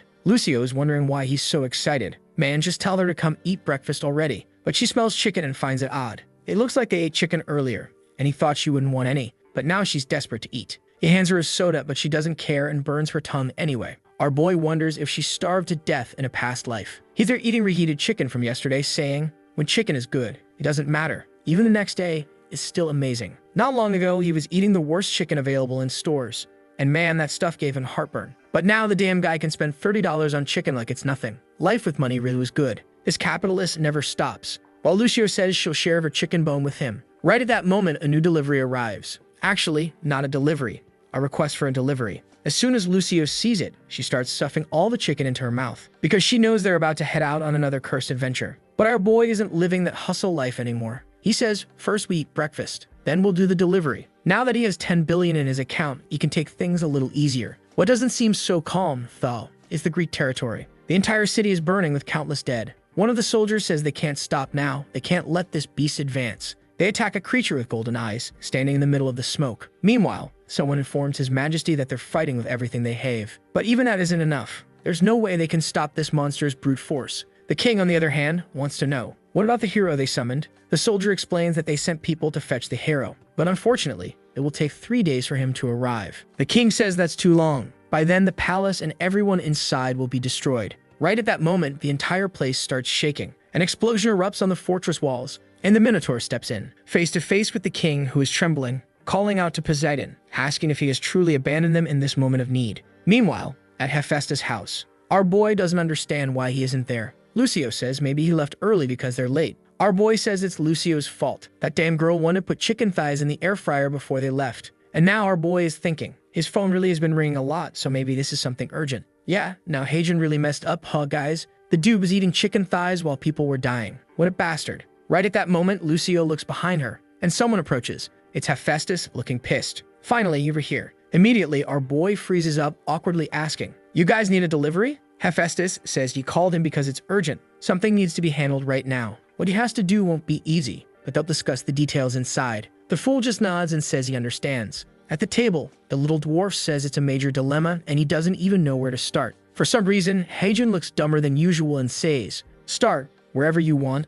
I'll do my best to understand. This time he's more scared than ever, because strangely, Hephaestus is really hesitant, which means something dangerous is coming. Then Hephaestus mentions that conversation he had with Freya. Hadrian remembers that story about the realms being divided into 7 parts. Then the dwarf reveals he was hoping that the Olympians and others could handle this situation. But things are only getting worse. It seems that the creatures invading have already reached places beyond where the gods can go. At the Olympian Council, they were able to understand the situation better. The creatures aren't just invading other mythological realms. They're already crossing into the human world. The seed of this catastrophe wasn't just present in the higher realms. It already invaded the lower worlds and even the underworld. And the real problem? Because of the law of causality, the gods can't interfere with what the creatures are doing in the human world. The only lucky thing, the creatures can't move as freely as they want. All the creatures do is plant some seeds, wait for them to grow, and then see what happens. That's when Hadrian calls for Hephaestus and says he's completely lost. What's this talk about seeds? Who are these gods? What's going on? His friend asks if he really has no idea, and he says, "Of course I'm talking about," but suddenly, everything freezes. Hadrian says he didn't understand and asks him to repeat it. Lucia repeats that she only heard a strange static noise. Hephaestus realizes that due to the laws of the gods, he can't pass this information to the boy. A long time ago, the gods joined forces to seal the existence of this thing, and it's no surprise that even speaking its name is forbidden. He then tells the boy not to worry. With time, he will learn the details. After all, the job he's about to do today is connected to all of this. He explains that they were supposed to receive a tribute from someone named Cretan, but it still hasn't arrived. He was lucky his father didn't hear about it since he's preoccupied with the council meeting, because if he'd have found out, he'd be furious. That's why our boy needs to figure out what's going on before the guy finds out. And of course, he'll be generously rewarded. From what I understand, they were supposed to receive something, but they didn't. And they don't want Poseidon to find out because he would give them hell. Yeah, I think that's it. Our boy says that based on their reasoning, it doesn't seem that urgent. So why the rush? Lucio explains that if it were any other king, it wouldn't be a big deal. But this is King Minos. For him, being late for anything is completely unacceptable. It seems that King Minos was a man who plunged his own land into chaos, all because he defied Poseidon by refusing to sacrifice a white bull. That's how the infamous labyrinth was created, a place where anyone who enters is doomed, because inside, a minotaur is imprisoned. I still don't get what being late has to do with a minotaur, but I'm sure we'll figure it out soon, especially since our boy is already arriving on his bike. Or not, actually. His water walking buff is running out, and he's going to have to stop on this little island before he dies. Lucio tells him he should be more careful. Our boy responds that he didn't know it was this far away. He decides to buy something from the shop to help him swim. But Theseus boat, 30 million. The Argonauts ship, 50 million. Noah's Ark, 100 million. Yeah, there's no way he can afford any of that. Lucio wants to know what they're going to do, and our boy says the only option is to look around for now. Maybe they'll find something useful. He reaches into his infinite bag and says, "This is exactly why I brought this thing." He'd already stuffed it with tons of things he thought might be useful. He should have packed a boat, dumbass. Not these binoculars to stand there scouting. That's when he sees a temple on the horizon, smoke rising from it. He figures it might be a good stop if he wants to reach Cretan Island. And then suddenly, a soldier appears in his binocular view, asking who they are. Not just one soldier, but several demanding to know why they've invaded this land. Our boy asks them to calm down. He's just here to find a boat to get to Cretan Island. When one of the soldiers gets angry, asking if he even knows where he is, someone puts a hand on his shoulder. A peculiar man speaks. "If you don't mind, I'd like to hear what he has to say." Our boy thinks this guy is weird. I think he's the most suspicious person here. The dude doesn't even have eyes drawn. Oh, wait, that's actually Theseus, another Dan legendary hero. For the first time, our boy seems to recognize him, and Lucio instantly says, Theseus is the legendary hero who killed the Minotaur. Not to mention, he was the only person to escape the labyrinth. He even became king of the Athenians and with the help of many gods embarked on countless adventures. Theseus says that, judging by the peculiar outfit, he must be the divine delivery man he's been hearing about. Seeing the boy's reaction, Theseus is already sure that he's right. He explains that it wasn't hard to guess. After all, not everyone walks around in that kind of outfit. Apparently, he heard about our boy from Captain Jason of the Argo Company. Then our boy remembers. That's the guy who asked him to deal with those sirens. But he's confused about this rising hero thing. Theseus says, "It seems you don't know what people are saying about you. Not only do they all know that he did the impossible, invading the siren's nest, but he also killed the Hydra, and even healed Chiron's leg. On top of that, he even went to Helheim to deliver something to those damn Norse gods." The boy is making a name for himself, and now everyone in the divine realms knows about him. Ah, now the bastard is full of himself. Damn smug bastard, saying he really did do all of that. Lucio is curious about what they're saying about her. Theseus says, "I've heard that the divine delivery man has some sort of assistant." The poor girl collapses to the ground, devastated, saying she's been reduced to an assistant. Then Theseus hands him a piece of paper and says, "If you're interested in getting to Cretan Island, this will help." Our boy takes a look. and damn, there it is. He handed him the legendary map. But then, Lucio warns that the paper also mentions that the threat is back. Heijin asks, "Didn't you kill a minotaur a long time ago?" The god explains that he never actually killed the minotaur, he sealed it away forever in the labyrinth. The problem is, he doesn't know how the seal was broken. That's why, tomorrow morning he's heading to Cretan to finally kill the creature for good. And he asks if the divine delivery man wants to come along. Heijin is undecided. He wasn't planning on fighting a monster this time. But the boy is motivated and says he can count on him. Now he's acting all heroic, saying, "Things don't always go the way you want them to." Meanwhile, that king guy is in the minotaur's grip, and I can't tell if he's being carried or trampled. But I do know that the minotaur is not happy. The next morning, our boy is waking up Lucio, who as always wants 5 more minutes. He tells her to get up already because the boat is about to leave and they don't have time for nonsense. Poor Lucio, begging to stop being treated so harshly. Heijin looks out the window, hoping that at least Theseus managed to recruit enough people to help. The day before, Theseus told him to sleep well and get plenty of rest. He was going to try and gather as many people as possible for this journey. That's when Heijin asked, "How did you stop the minotaur the first time?" Theseus explained that he had the help of Princess Ariadne of Cretan. The Minotaur is an unimaginable existence that brought disaster upon King Minos and his entire royal family. The creature's existence is said to be a divine punishment, the price of defying a god. The strange thing is, this creature was supposed to have been trapped in the depths of the labyrinth forever. So how did it return to life with enough strength to destroy all of Cretan again? Theseus explained that this is exactly what he wants to find out.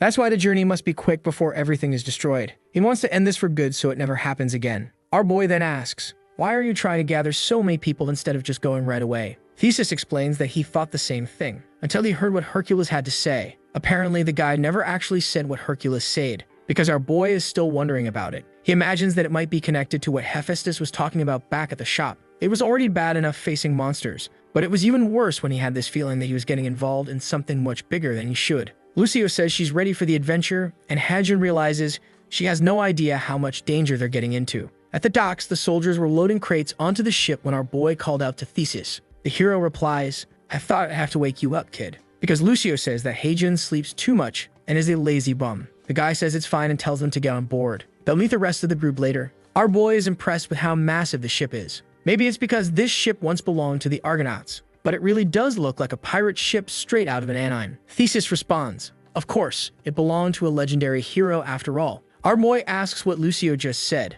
but she says it wasn't her this time. Now he's confused, because only a nymph would say something that irritating in such a high-pitched voice. Someone turns around and says, "That's the normal reaction of a countryside nymph," and a random guy stands there. Our boy turns around and, my god, here comes Lucio 2.0. This is turning into Cosmo and Wanda, and the damn guy is literally a short-haired version of Lucio. And the worst part, she knows him. She calls him Louvor and says it's been a long time. She gets all affectionate, saying she never imagined he'd start helping Theseus. Meanwhile, Louvor is holding her face back, telling her, "Don't get close. We are not friends." This is the second nymph our boy has seen, and he realizes it wasn't a lie when Lucio said she was tall. Then someone asks, "What are you still doing here, Louvor?" It's Theseus, telling him to help the guests get to their rooms. Our boy apologizes and says it's not Louvor's fault. He also has a troublesome nymph to deal with. The hero says it's fine and tells them to get ready. They're departing now. Our boy asks Louvor to show them to their rooms, but Louvor is still recovering from being roasted and smacked by Lucio.